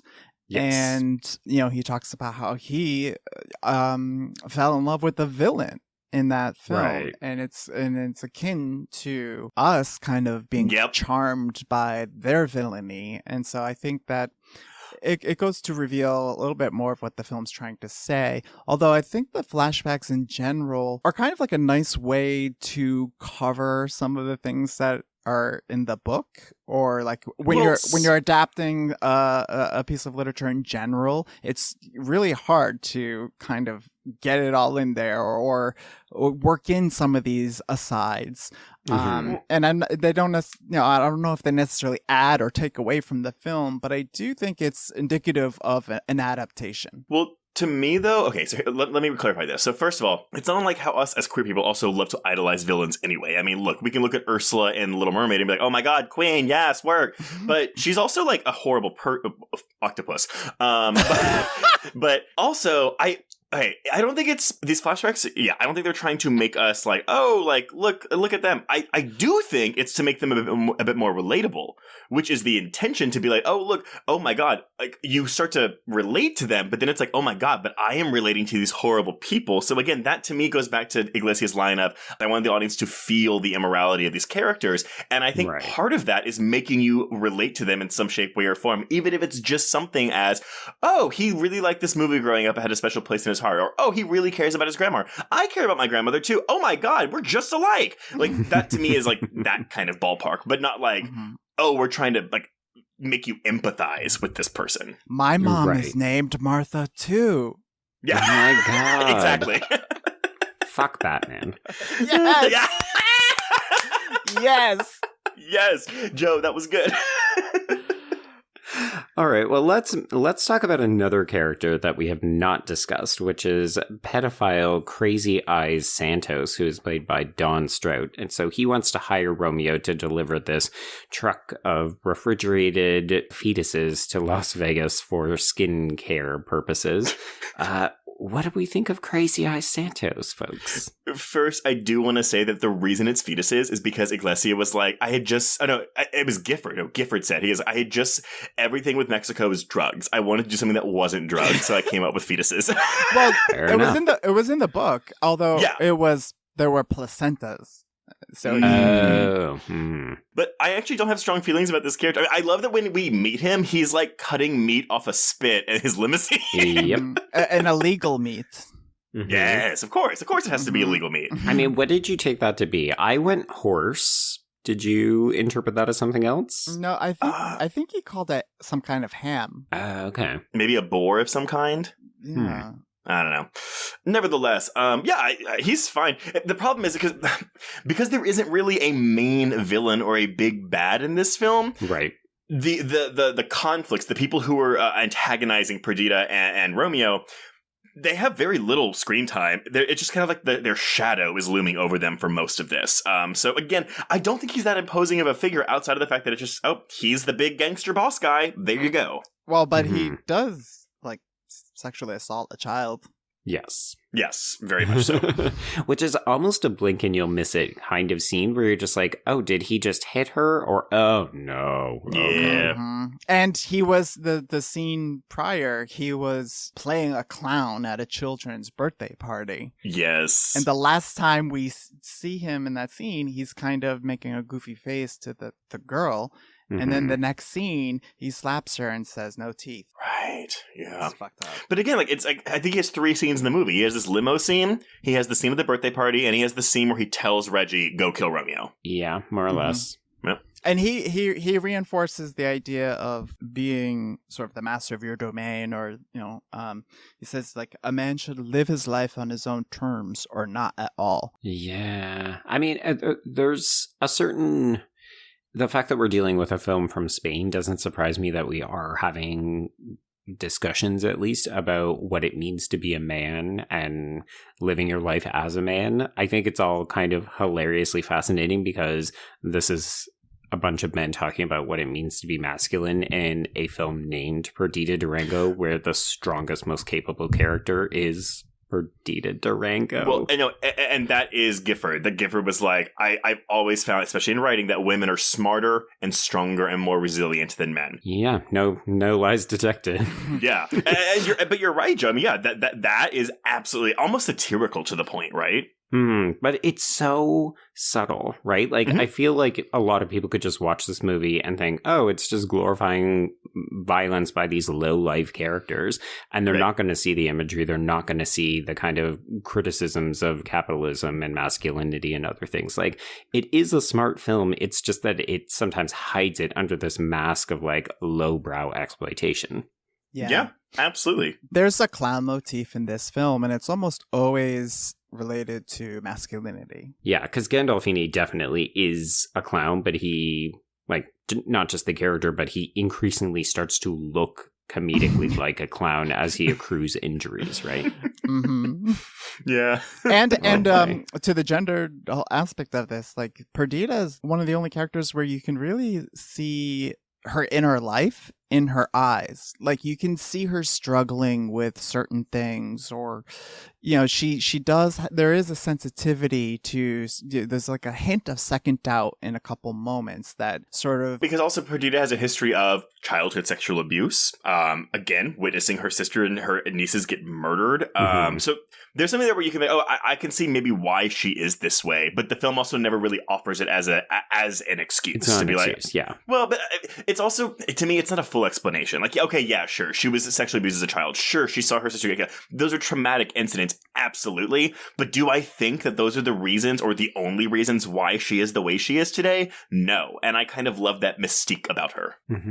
So one of the things I find really interesting about her character, because I've been thinking, like, why is she the way she is? Right. And there's a moment when they first kidnapped Dwayne and Estelle. And Dwayne is like trying so hard to like save their ass. And he says like, oh, what does he say? Something of like... Oh, he talks down about like, oh, you know, I know that your people have... Yes, right. White guilt. Yeah. He white guilts them. Yes, he says, I'm sorry about what our people have done to yours. And you know, this is very much a film about the border, and yes. You know, it's like here's a Spanish director making a film that is evocative of abortion and immigration, like, you know, two of the most chillest issues in America, right? Like, so it's like definitely kind of provoking that. And I get with Perdita, I kind of get the impression of like the movie where someone's being othered, or there's this monster, like they're being made out to be a monster. And at some point you just kind of go, well, I'm just going to act like one then. If you're going to think of me this way anyway, then I'm just going to do whatever I want. And I kind of get a little bit of that with Perdita, where she's like, you know what? You all can think what you want about me, so I'm just going to do whatever the fuck I want. Because you're going to keep thinking whatever you want anyway. Which, by the way, though, speaking of her kidnapping these two, so I love it. It is just she just grabs them, like in the middle of a crowd of people, kidnaps these two kids. But what did y'all think of the drunk guy breaking the fourth wall to yell at the audience, "Fuck all of you"? Yes. Again, I think that's very much the point of the film, because when her brother-in-law, kills the kids and his wife and then shoots himself, he puts the gun in his mouth. Yes. The first he definitely time, breaks the fourth wall again there. Yep, the first time he looks directly at the camera and blows his brains out. But then we go back to that flashback later, and he says, "This would not have happened if you were here." It's a dream that Perdita's having, but he's looking directly at the camera. That's very Michael Haneke, right? With Funny Games, where it's like, yes, this movie wouldn't have been made if y'all wouldn't have turned out in droves. Well, I mean, maybe turned out in droves to come see it. Yeah. Oh, yes. Absolutely. Fucking love that shit. Oh, me too. I mean, this is a film that also plays heavily on stereotypes and like audience expectations. So I'm bringing abuse and all again, but just thinking about, okay, as you were talking about the border again, because we grab the kids and we just immediately take them back over to the border, to the ranch. And abuse and all, they cite another critic named Claire F. Fox.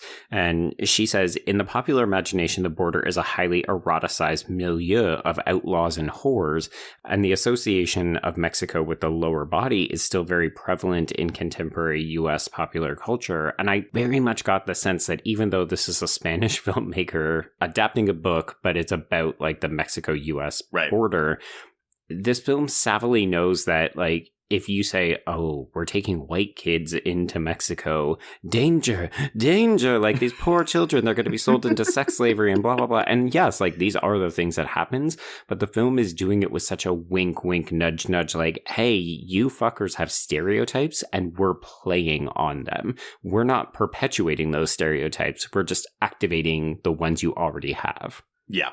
Oh, yes, absolutely. There you go. I'm back on this guy's wavelength. and while also mocking the American culture and white people. So much. Yeah, like Dwayne and Estelle are maybe two of the stupidest characters that I have seen in a film in quite some time. But purposefully so, but they are insufferable in this movie. They're Hansel and Gretel. Oh my God, yes. But I will say, though, I actually really like them. Like, yes, I think they're annoying at first, but I like following their journey. Again, because we're about to get to the rape scene, rape scenes. I don't know. I just... it's something where it's like, oh yeah, like you're having like this kind of uptight prude person. They're opening up. They're learning to embrace their darker side and go out.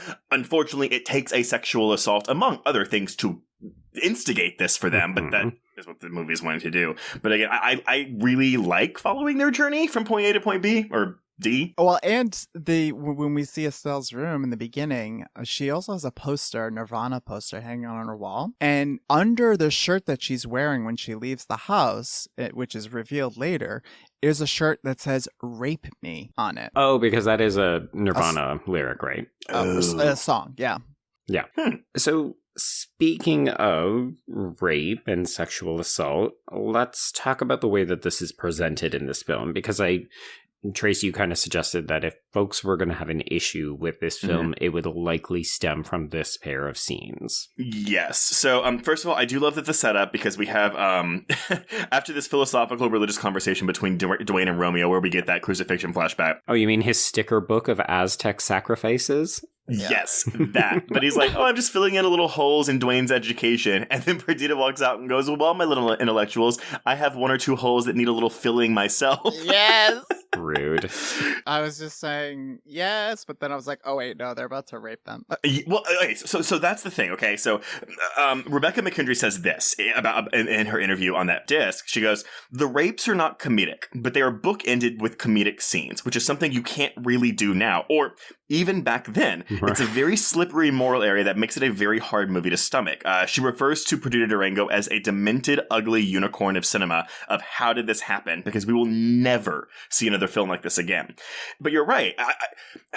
I also, though, might take, not issue, but like I might disagree with saying that the rapes themselves are not comedic. However, I do think that once we start to see them enjoy it, I would argue that they get a little bit comedic during that point, because, I mean, you're going through a lot of emotions watching those scenes. And Iglesia refers to these scenes as consensual rapes, which is, of course, an oxymoron in and of itself. No, I do think there is a turning point in both of them where it appears that they're starting to enjoy it, but this is still initiated against their will, and so there could be all kinds of psychological things going on, and like it's not, it can't be. There's no way that any of this could be consensual. Joe, what was your reaction to this scene? So I'll, you know what? Let's get some controversial statements on the table here. I will confess, when we started with Estelle, I was like, okay, well, here we go. We all know how this is going to come to pass.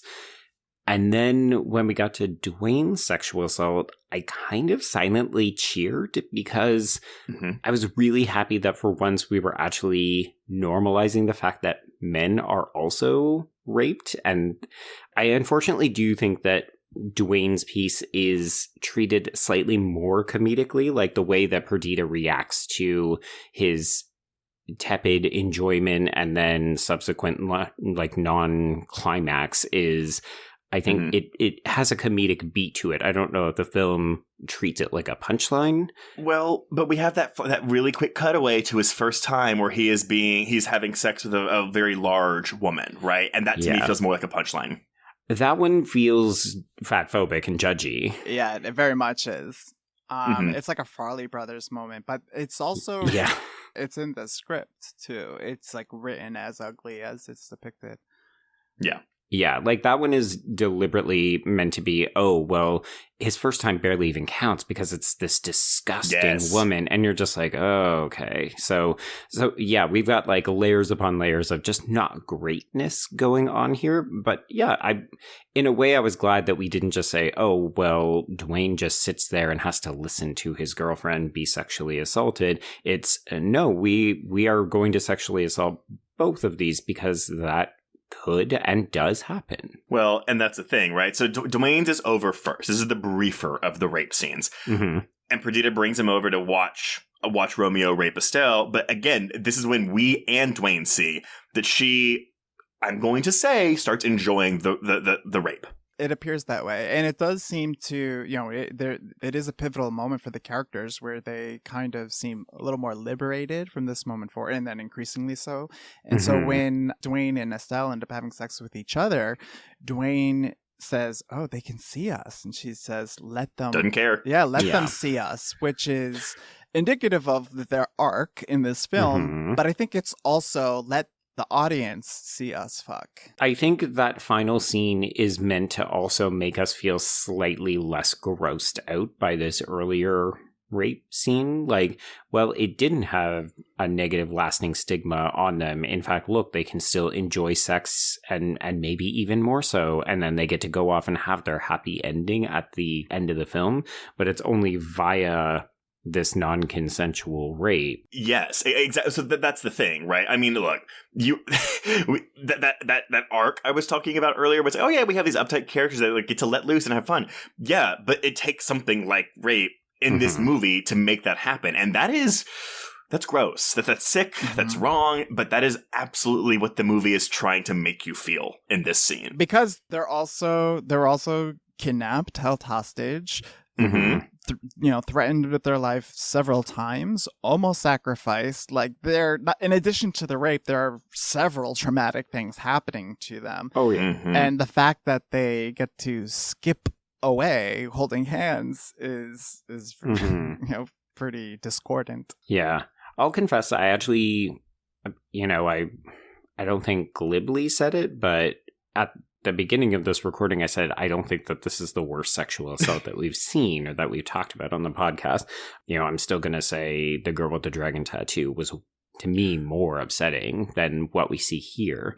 Right. I think the more strongly resonant emotional piece that I had was when Estelle is nearly sold into sexual slavery, but to Catalina later, and then she has to witness the murder, and then she and Romeo go out onto the dance floor and just have like a screaming dance fit, and I found that very upsetting because you could see her sort of like compounding traumas on top of one another, and it's cathartic to see her get the release, but it's also, very upsetting. Yeah. To me, I agree. It's not the fact that the rapes themselves are particularly graphic. Like, granted, Estelle's is a bit more graphic than Dwayne's, but yeah, it's not as brutal, let's say, as the dragon tattoo. But again, to me, the brutality in that comes from, it just really is with the conflicting emotions you were seeing. It's an emotional brutality. Again, as you are watching sexual assault, as the victims start to enjoy it, like that to me is the worst part of it. But I get what you're saying, Joe, where it's just like physically and like it's like an emotional climax almost for Estelle in that moment. Although I gotta say, when she finally just says fuck it, I'll do this line of cocaine, I was like,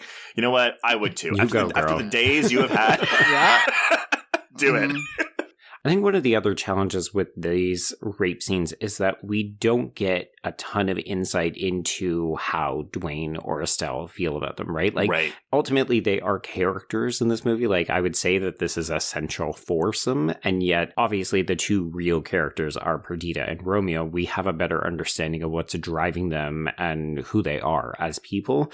And I think that becomes really evident in the way that this rape scene is filmed, because what I take away from it is how Perdita looks at Romeo having sex or raping Estelle. So it becomes less about what's happening to Estelle because she's not as important, and more about how Perdita reacts because she feels threatened and she feels jealous. And that's why they go out to the desert and they start to beat each other up, and then they have like their own kind of version of cathartic sex, right? Well, and I think that might be an issue for some people watching this movie, because unfortunately the rapees are not, we're not in their POV. They are secondary or maybe even tertiary characters. So, but that's also the kind of movie we're watching. That being said, yes, going straight into their sex scene in the dirt, where it's like, because again, the ending comedic beat after this is when she's like, well, she's not a virgin anymore. That was probably going to be good for your ritual. And he's like, oh shit. Yeah. I should have thought about that. Why didn't I think about that? Well, and there's also the visual joke of, them having sex with the cactus and the airplane going around it. And you're like, oh, that cactus looks like a penis. And that, It's a bit on the nose, but yes. It is a touch on the nose. Yeah. Joe, going to that moment where Estelle is having that liberation on the dance floor with Romeo, she's just kind of screaming, and you can't, there's like loud music playing, and there's crowd dancing, and Romeo is having like his convulsions, and she's just screaming and screaming, and then you kind of see that she starts to kind of like rock out in the crowd, almost like she's in a mosh pit, and you can see her just like, being liberated. Well, it's the same thing. It's the same thing as the rape scene. Like she's traumatized, and then she's like, well, I'm maybe not over it, but she's like, I'm moving past it, and I am just gonna let loose. Right. And well, what happens is Romeo ends up hitting her, and she falls to the ground, and she starts slapping him, and the audience just looks, and they start clapping to the beat. Yeah. We're the audience. We're witnessing this stuff, and we're saying like, we're complicit. This is entertainment. It's a performance piece, and we're eating it up. Exactly. And again, I'm like, yes. Oh my God. Challenge me. Make me feel immoral. Like make me wonder, what am I rooting for? And again, when we get to the end of the movie, the climax, like again, like there are parts where I'm like, oh my God, like I'm rooting for Romeo and Perdita. But then I'm like, wait, why am I rooting for Romeo and Perdita? Because they're fictional, and it's okay. Yeah. Well, and because it's, once again, better to have the conversation and be like, okay, this is, like, in a way, without getting absolutely ridiculous ivory tower, this is the power of cinema, right? Like, think about it. This director makes us feel so many different things over the course of this film. And it is hugely controversial, but it's also, I think, it's worth having the discussion about how it does or doesn't work. And that's, again, going back to The Sadness and something like this, or something like Freeway, or other films that we will discuss, especially in the horror genre. That to me is, I live for that shit. It's like, yes, let's have these discussions as I learn to get better about not being defensive when someone doesn't like them. Right. Well, I guess, we're like more than 2/3 of the way through this episode, but it's striking to me how we're able to have these kinds of meaningful conversations over controversial subject matter compared to, say, last week's episode, Incident in a Ghostland, where we were unable to have that because the film just didn't want to do the fucking work. Right. Although I still like that movie. Yeah. It also controversial. Okay. Okay, so let's talk about the second ritual where Dwayne and Estelle more or less turn on each other because neither of them want to be sacrificed, but it all goes to shit when the accomplice from the bank robbery earlier turns up, kills Adolfo, sets the entire barn on fire. Oh man, but goddamn, if Romeo doesn't stick a fucking machete through his skull, and that is awesome. It's so funny because the first time I saw this movie, I actually thought that we were gearing up towards, like, this was the climax. Like, the movie was almost over. And there's an hour left of this movie. Yes. Yeah, I think this may have been when I messaged you and was like, this movie is 2 hours and 10 minutes. Oh, you were watching it when... Oh, I didn't know that. I thought that you were just... Oh, that's so funny. I mean, here's the thing. One of the struggles that I had as somebody who likes arcs and like plot-driven vehicles is that a lot of this movie also feels episodic, right? It's, okay, let's kidnap the kids. Okay, let's do the delivery truck. Okay, let's do the second ritual. And some of these things come and go with almost minimal effect on the characters and the plot, right? It's just, oh, okay, well, that obstacle's done, so now we can move on to the next kind of henchman or boss. But at the same time, that's, I mean, I know you like saying that's the point. Yes, absolutely. But yeah, it's showing how little all of these events phase Romeo and Perdita. Yeah, like this barn goes down. We have lost friends, presumably a source of income. We've also got the cops watching because Dumas and Sheriff Ford, who we've not talked about, he's not worth talking about all that much. They're just sitting there in the car watching this all go down and not giving two shits. But it's like, okay, the cops are now also on their tail. And it's like, okay, well, everybody get back in the car. I guess we should go and meet up with the refrigerated truck to make the baby fetus delivery. Okay. But this baby fetus delivery scene is one of my favorite scenes in this movie. Of course. The man gets run over by like an 18-wheeler. Yes! Oh my god. Oh my god. I mean, the gore is great, by the way. And it's ludicrous. And again, like something that I mentioned once, but every scene is like packed with details, like little details that reveal stuff about the character that just sort of add flavor to the world. And, you know, an example of this is like when the guy who's, I don't know, like guarding the embryos or whatever. He's in the one who's just sitting in the truck for no reason. Yeah. He's like taking a leak, and then everything kind of goes down, and people run around and shooting, and he takes a moment to zip his pants back up. It's just like these That's little what gets touches. him shot by Dumas, yeah. Right. I wrote in my notes, this scene is pandemonium. Like, and granted, the movie is pandemonium, but like, it's like Murphy's Law, where like everything that could go wrong goes wrong in this scene. It is buck wild. Mm-hmm. Yeah. And this is the moment where you're like, oh yeah, they're trafficking human fetuses as if that wasn't the craziest thing in the movie. Well, because that's the thing, right? Them kidnapping Estelle and Dwayne, they really didn't need to do that because the whole point is the whole overall arc of this movie, the main driving point is this truck of human fetuses. They do the Estelle and Dwayne thing as like, oh, we have a little bit of time. Let's make sure we kidnap and eat some gringos. Yeah. Like they are just killing time in between jobs. And if they can get a little bit of money from selling these kids either as ransom or to, drug crime lords, then all the better for it. Yes. I will say though, after this fetus truck scene, we get this awesome aerial shot following this helicopter down the highway as we're about to see all these agents like just looking at the carnage. And that's also when Boswell's score is kicking in with this really bombastic, almost over the top, like intense action movie Michael Bay style music. Yeah.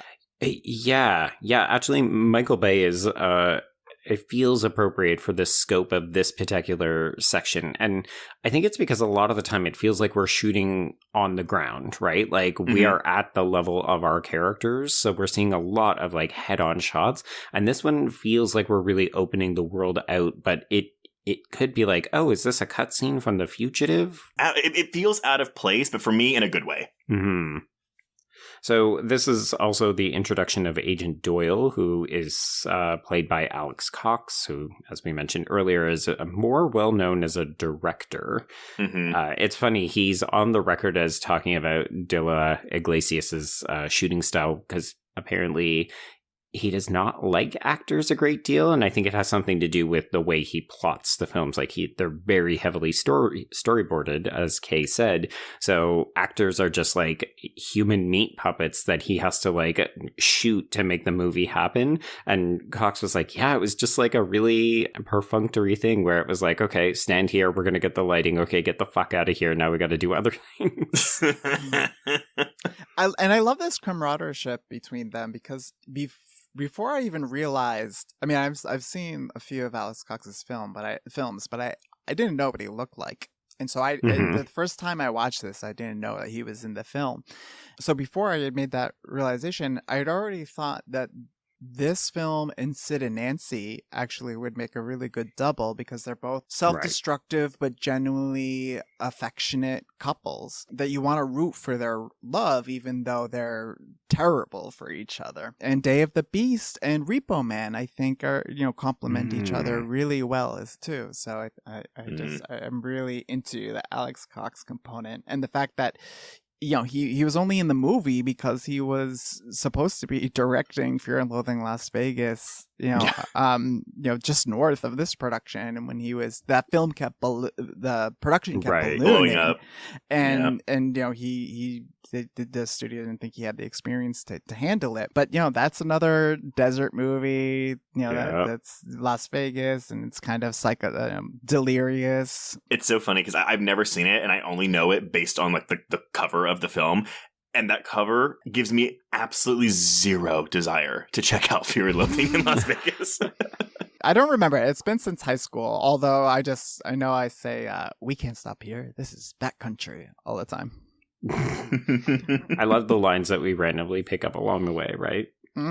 Speaking of dialogue, we've glossed over a couple of the prime Estelle versus Perdita conversations, but I do quite enjoy how Estelle will not shut the fuck up as she and Perdita are driving here. And, I think Rosie Perez is really... She's so believable in every facet of this movie, but her exasperation with this white teenage girl who will just not stop talking it's chef's kiss. It's so good. Is this when they... Oh, no, they haven't... Yes, they split up. Oh, best, like the odd couple pairings of this, which we get more of it from Perdita and Estelle. But I also love that, with Romeo and Dwayne, like they're like having like these, again, they're philosophical conversations and enjoying each other's company, like bonding moments. And that scene where Estelle says like, you really shouldn't smoke. It's bad for you, and that launches her into this monologue about the 2 times she's ever smoked a cigarette, and it's just like these really mundane stories, but obviously she's like, you could see that she's processing the trauma as she's telling these really mundane stories, which is why she's just like verbal diarrhea. Blathering on. Yeah. I love that scene so much because there's so much great performances in this, but that scene in particular really says a lot about the exasperation that she's feeling. Perdita lets her talk her balls off, and then she's like, listen, you little cunt. If you don't stop breathing down my fucking neck, you won't make it to the next gas station. Yeah. Yes. Yeah, these were the moments where I was like, oh, well, I 100% know that Trace and Kay will, if nothing else, they will bring up these moments, because it's honestly just like, hey, would you like to see a sizzle reel of Rosie Perez acting like a fucking badass? Yeah. That's what this movie is in some ways. Right, she's a Russ Meyer character. She's this sex pot full of power and control. Behind the wheel, no less. Yeah, and in the desert. Okay, so another scene that I thought was really great is this attack sequence between Dumas and the Fist, when he figures out that they're driving to Las Vegas, but before he can really do anything, he's on the phone with Agent Doyle, but he gets attacked by this assassin, and he ends up having to blow this guy's head off while he's being effectively strangled. But is it Doyle listening on the phone? Yes. Okay, Doyle, as Gandolfini is getting like the shit beat out of him by this guy, you just have Doyle going on the phone, what a strange sound. Speak more slowly, sir. That must be the connection. Oh my God. It's so funny. So good. And like the scene ends as you get to see Dumas just kind of like looking exasperated, but also the back of his head is absolutely covered in this dude's blood. Well, and he was wearing a neck brace up until this point, and he, after he got hit by 2 cars, yes, and he gets his head slammed against a car, and the breaks his neck brace. Yeah, he really does just get the absolute shit kicked out of him in this movie. Okay, so yeah, Dumas ends up connecting with Herb on the airplane, but because they don't actually know each other, they don't make any kind of connection, so that's sort of ironic and amusing. So then we do get some nice scenes which maybe give us a better insight into Dwayne and Estelle at this airplane junkyard.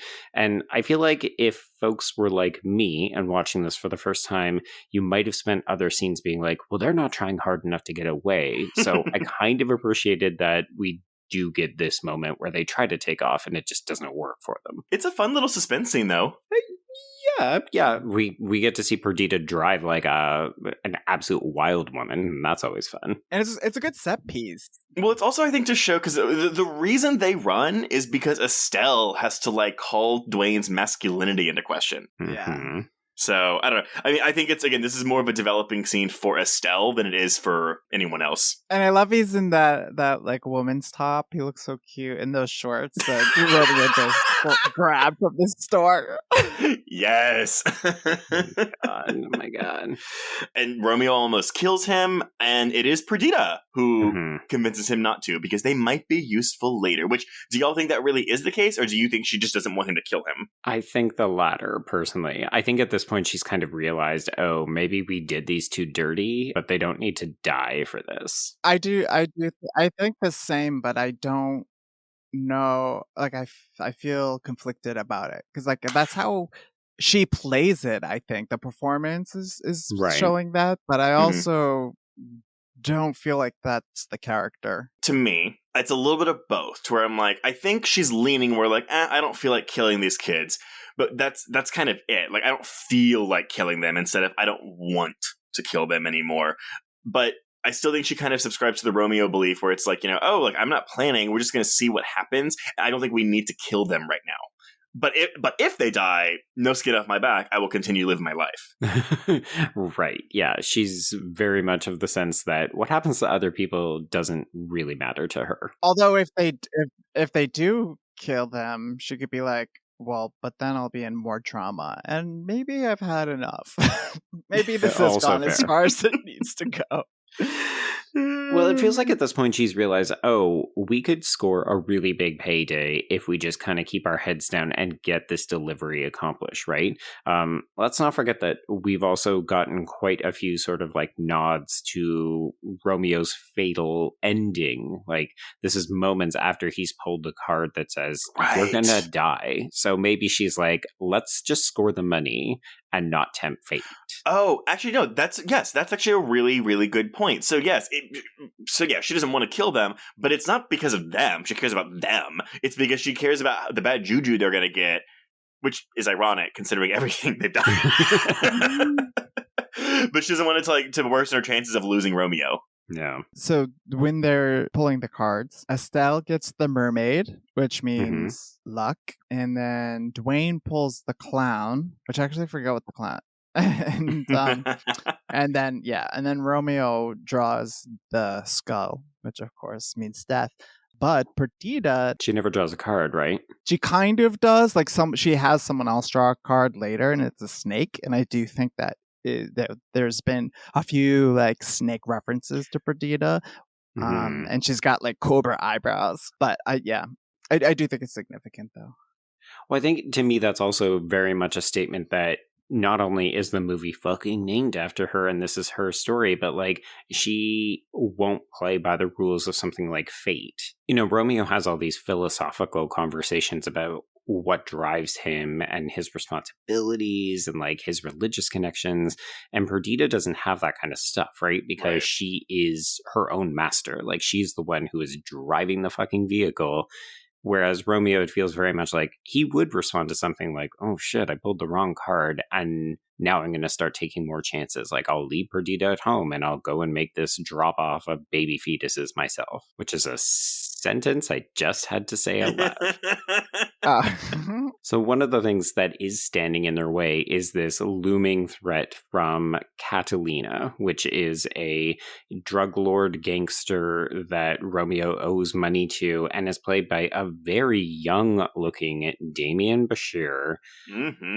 I may have needed to be resuscitated after I saw him because I was like, holy shit, he's looking good in this movie. He looks very good in this movie. Even when he's having a broken a bottle jammed into his face multiple times. Oh boy. Okay, so I'm not going to lie. I kind of wanted to see that. And I was disappointed that we just see the bottle going in and out, but we don't actually get to see the carnage.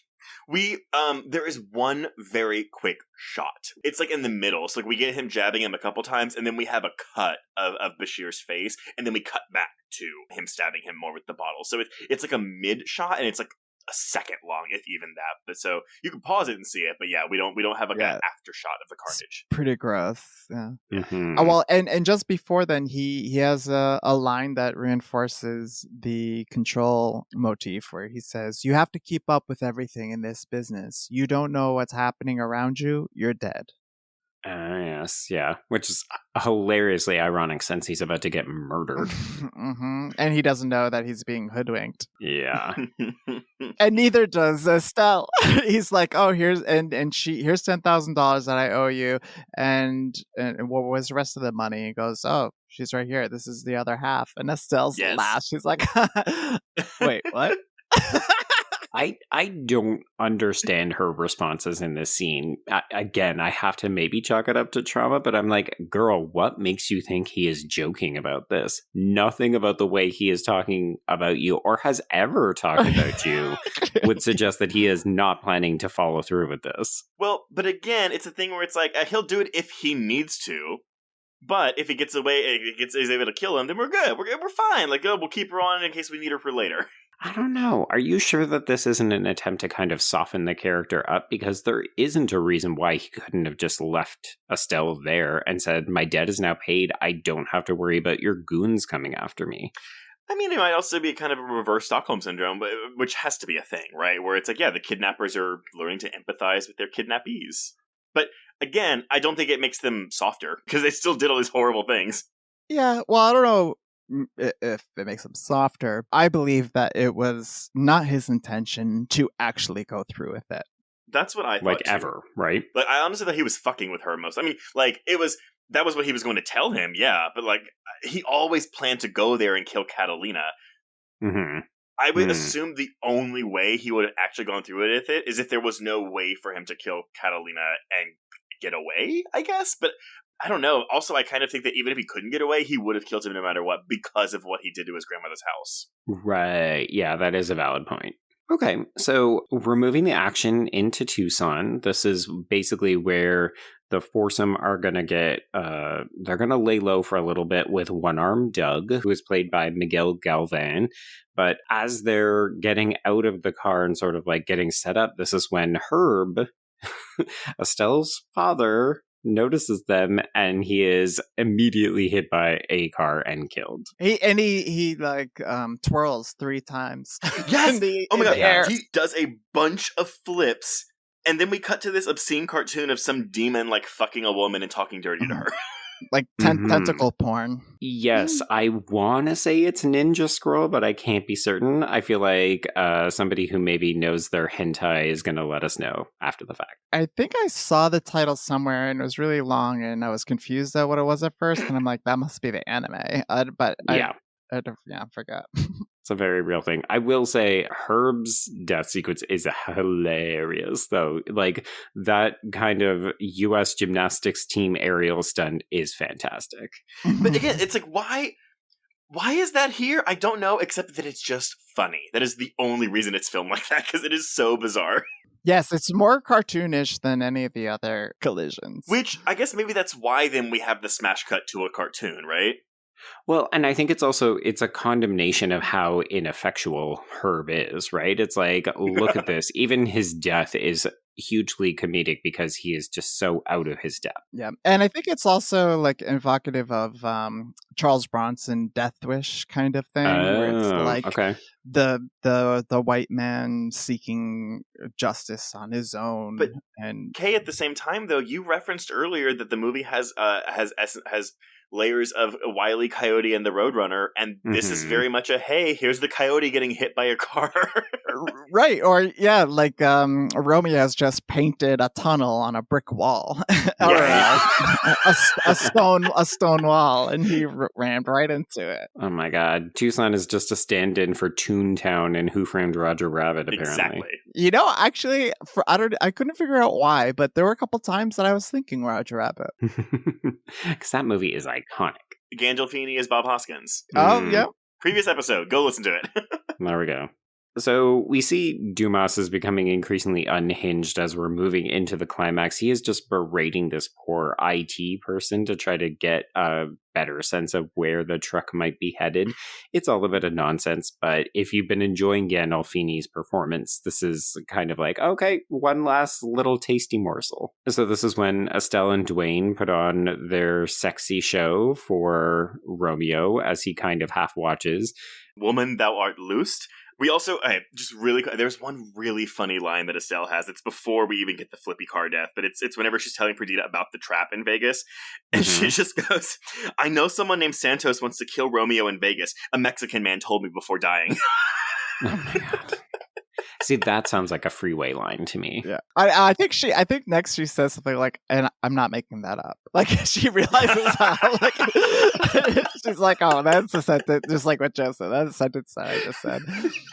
I'm acknowledging how ridiculous this sounds because it is, in fact, ridiculous. It's so ridiculous. But yeah, now what? We're getting to Vegas, right? Yeah, it's the fuck scene, and Perdita gets really frustrated that Romeo wants to leave her behind. Rosie Perez talking about how Doug only has one arm, and how she feels slighted by the fact that Romeo will take one arm guy over her is also very funny to me. Well, I read that as like, this is your backup, like... Mm-hmm. She's like, not that like she's offended, but that she's just like, you need more than that. Like, this is your plan. Well, because she's right there, right? And him suggesting, no, stay at home with the kids is the definition of masculine behavior, right? Like, woman, stay with the kids. I'll go and do the business. And she would have saved his life. I think she would have changed the end of this film. But I think Romeo knows what's up. I think he knows, like, he sees this as his fate. And I think he's willing to go along with it. Yeah, it feels like his personality changes a little bit in the aftermath of the card. Like, he's accepted that things are going to be different, and he's now starting to wrap up loose ends. Right, but he's not talking to Perdita about it. He's not talking to anyone about it. It's just like, yeah, he's like, well, my path is chosen. Yeah. So he does, in fact, go to Las Vegas, and Perdita lets the kids go, and then she follows, and Dumas is waiting on the city limits, so he also follows. So we are headed for a shootout, a climax, and unfortunately, this is when Cousin Reggie does betray Romeo. So as you mentioned earlier, Kay, we get this very, like, almost eroticized shot of this gun as it fires into Romeo's back. And of course, Perdita has been struggling to get into this building. She finally blows her way in, and she comes in right in time to see her lover and soulmate get shot in the back. And this, to me, though, is also where it's like, because I feel like it's like that Romeo and Michelle, oh, listen to that sad, sad music. They won't let her shot, but it's like, oh, he's dead. Like, the music swells to a point where it's like, again, this is where I'm saying, I care about this. I feel bad that this is happening to him and to Perdita. I want them to get out together, in spite of everything I have just seen for the past 2 hours.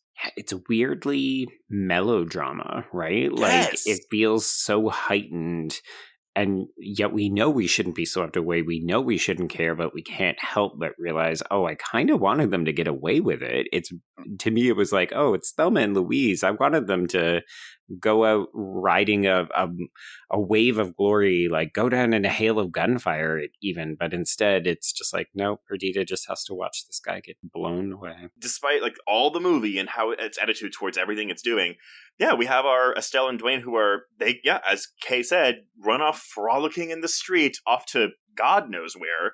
Mm-hmm. And Perdita and Romeo do have a tragic ending. Right. So morality at the end of the day kind of wins at the end of this movie. Yeah, I think the fact that it doesn't feel satisfying tells us everything that this film is trying to do, though, right? Like when Dwayne and Estelle run off into the streets, I'm just like, fucking idiots, get gone. Okay. Like, let the adults wrap up their story now. And when she lets them go, she does have this moment where she's like, just get the fuck out of here before I change my mind or whatever. But when they're about to leave, she kind of does this thing where she like bites her lip and looks away. Like she's like, oh, goodbye, Dwayne.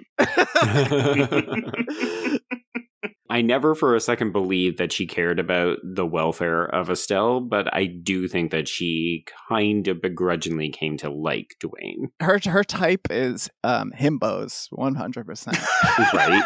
Yeah.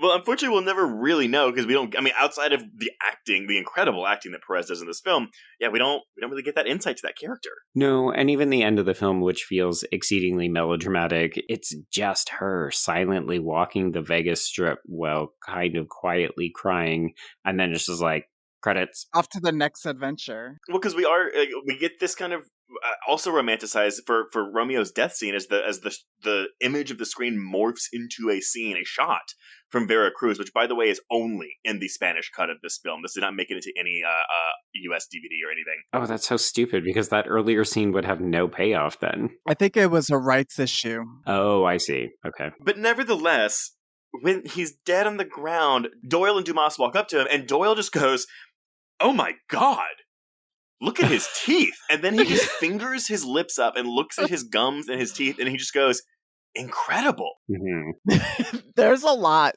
of comments about like Perdita calls him a dentist, Romeo a dentist.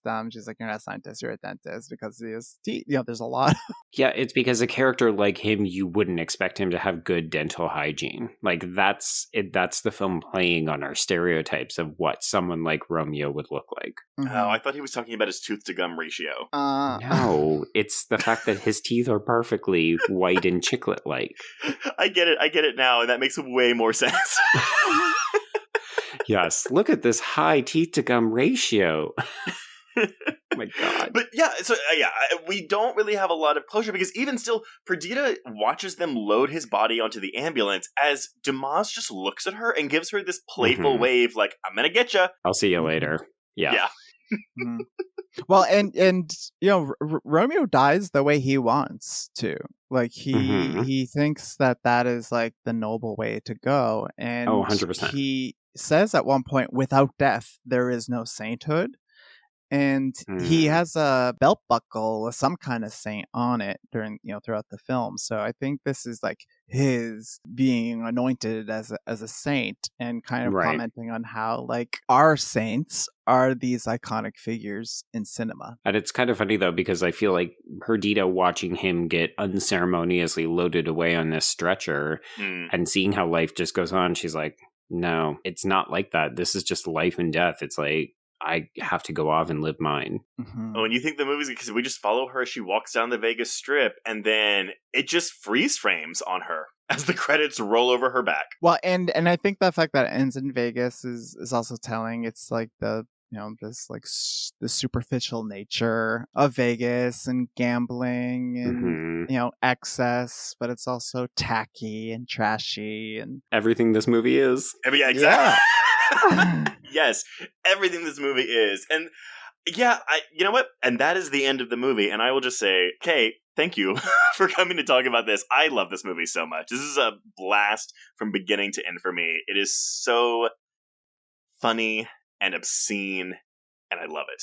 My pleasure. Oh my God. I could talk another 3 hours. Like, I love this movie. And Joe, did you come around at all during the conversation, or are we still feeling the same? I mean, here's the thing. I don't think it's a bad movie. It's just not a movie that I think I would ever revisit. Like, as always, I was kind of happy to watch it knowing that I was going to have a good conversation. But yeah, at the end of it, I was just like, I can see what other people like about this, and it just isn't for me. I think that's a very valid and fair response. I am curious to see if we have any listeners who are watching this for the first time, which I would anticipate if you're listening to this, it was probably many of you. What were your thoughts on this film? Because yeah, this is there's a lot here to unpack and a lot here to digest. And if you don't know what to think, that's also okay. Yeah, I mean, I do think this is a film that probably, like most films, if we're being honest, but I think particularly a film like this where it is pushing your buttons, it will probably play better on a second watch because you'll know what to expect, but also you might discover some of the nuances. Like Hay was bringing up things and I was like, oh, I didn't see that. Yeah, I would benefit from being able to see that in proper context next time. I love that you just said that, because one of the things that Romeo says is sometimes it is often necessary to go against the popular thinking to achieve discoveries. He's so smart, that terrible man. But also, don't be one of those people that's like, if it's popular, it's bad. Oh my God. Oh, those people. Happy medium, everyone. There we go. Oh, man. Well, yes, that is Perdita Durango, everyone. So before we announce what we are covering next week, Kay, again, thank you, but let everyone know, where can they find you on social media? Yeah, so Salem Horror Fest is on all social platforms, and check out salemhorror.com for exciting updates throughout the year. And join the festival when it returns next April in Salem. So excited. I really want to try to go next year, because I've never been to Salem, so it's going to be exciting. Oh my God, please do. It's so much fun. And it's even, everything that happens in October happens every other day of the year. I moved it specifically because it's just going to be a better experience for everyone. And Salem's a beautiful city, and I would love for people to experience it where there's a little more elbow room and it's a little more fun and less stressful. Because I would imagine during October it's pretty crowded and a lot of tourists. Yeah. Yeah, it's a city population of 50,000 that has 500,000 tourists descend upon it in October alone. Holy shit. Oh my God. It's overwhelming, frankly. Yeah. Okay. Thank you for moving your festival. Yeah, well, it makes my life easier too, so. That's awesome. Well, if you want to get in touch with us, you can reach us on Twitter and Instagram at HorrorQueers, or shoot us an email at horrorqueers@gmail.com. Find us on Letterboxd to keep track of all the films we've covered. Go to our YouTube channel to look at our interviews with filmmakers and our monthly hangouts with our journalistic peers. And finally, if you want to chat with other listeners, join our Facebook Horror Queers group. If you have a moment, please rate and review us on your podcatcher of choice. And if you want even more content, please support the show and us by becoming a patron at patreon.com/horrorqueers. We are now in June. Happy June 1st, everybody, by the way. So subscribe today and you'll get all this and more. Episodes on our favorite horror movie posters, the new Micah Monroe thriller Watcher, Jurassic World Dominion, The Black Phone, and an audio commentary on Gremlins 2, The New Batch. Oh my god. Oh boy. I know. Joe, Mm-hmm. what are we talking about next week? And everyone, just a heads up, this is very much a me gift movie. Yeah, P.S. Why the fuck are we getting 2 back-to-back weeks of you movies, Dre? It's because we got Near Dark and Roger Rabbit 2 weeks in a row, or maybe 3 weeks Shut in a row. up. This one can be for me, so Trace gets a freebie. Oh, okay. Too ceremonious, but... Next week's movie might also be for our guest, because our guest really, really likes this movie as well. This is true. Yeah, so it's actually a calendar configuration gift. We are celebrating the 20th anniversary of the live-action Scooby-Doo film. Yeah! Wow, Trace, you're really excited. Full disclosure, I actually prefer the second movie, but we got to do the first one first, and we'll do the second one some other time. This is true. Yeah. I do too. So everyone, of course, go revisit 2002 Scooby-Doo, which I'm sure has aged very, very well over the past 20 years. Looking forward to that James Gunn script. We'll say that. Oh my god. Watered down James Gunn script. So until next week, we can cross out once and for all Perdita Durango. Indeed. And cross out horror queers.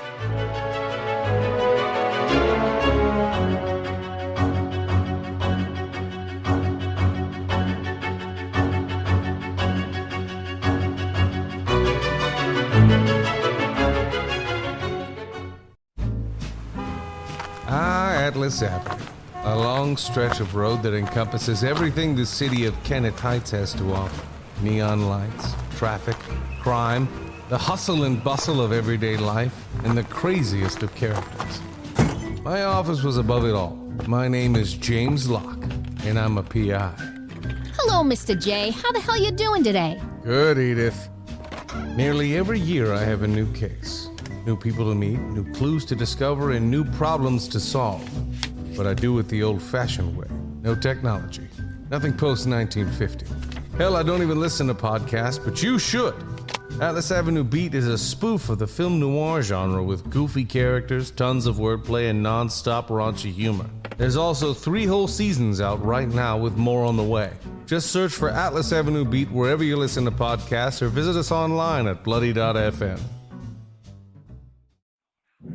Hello, I'm Shelby Scott, the host of Scare You to Sleep, a podcast where I tell you spooky bedtime stories full of creepy sound effects and music that is soothing yet unsettling to help immerse you into a world of horror. This is a show for those of us who have realized horror can be a strange but relaxing escape from reality. Speaking of escapes, sometimes I lead you through guided nightmares, like a guided meditation, but instead of flowery meadows, I take you on a journey through your own personal nightmare.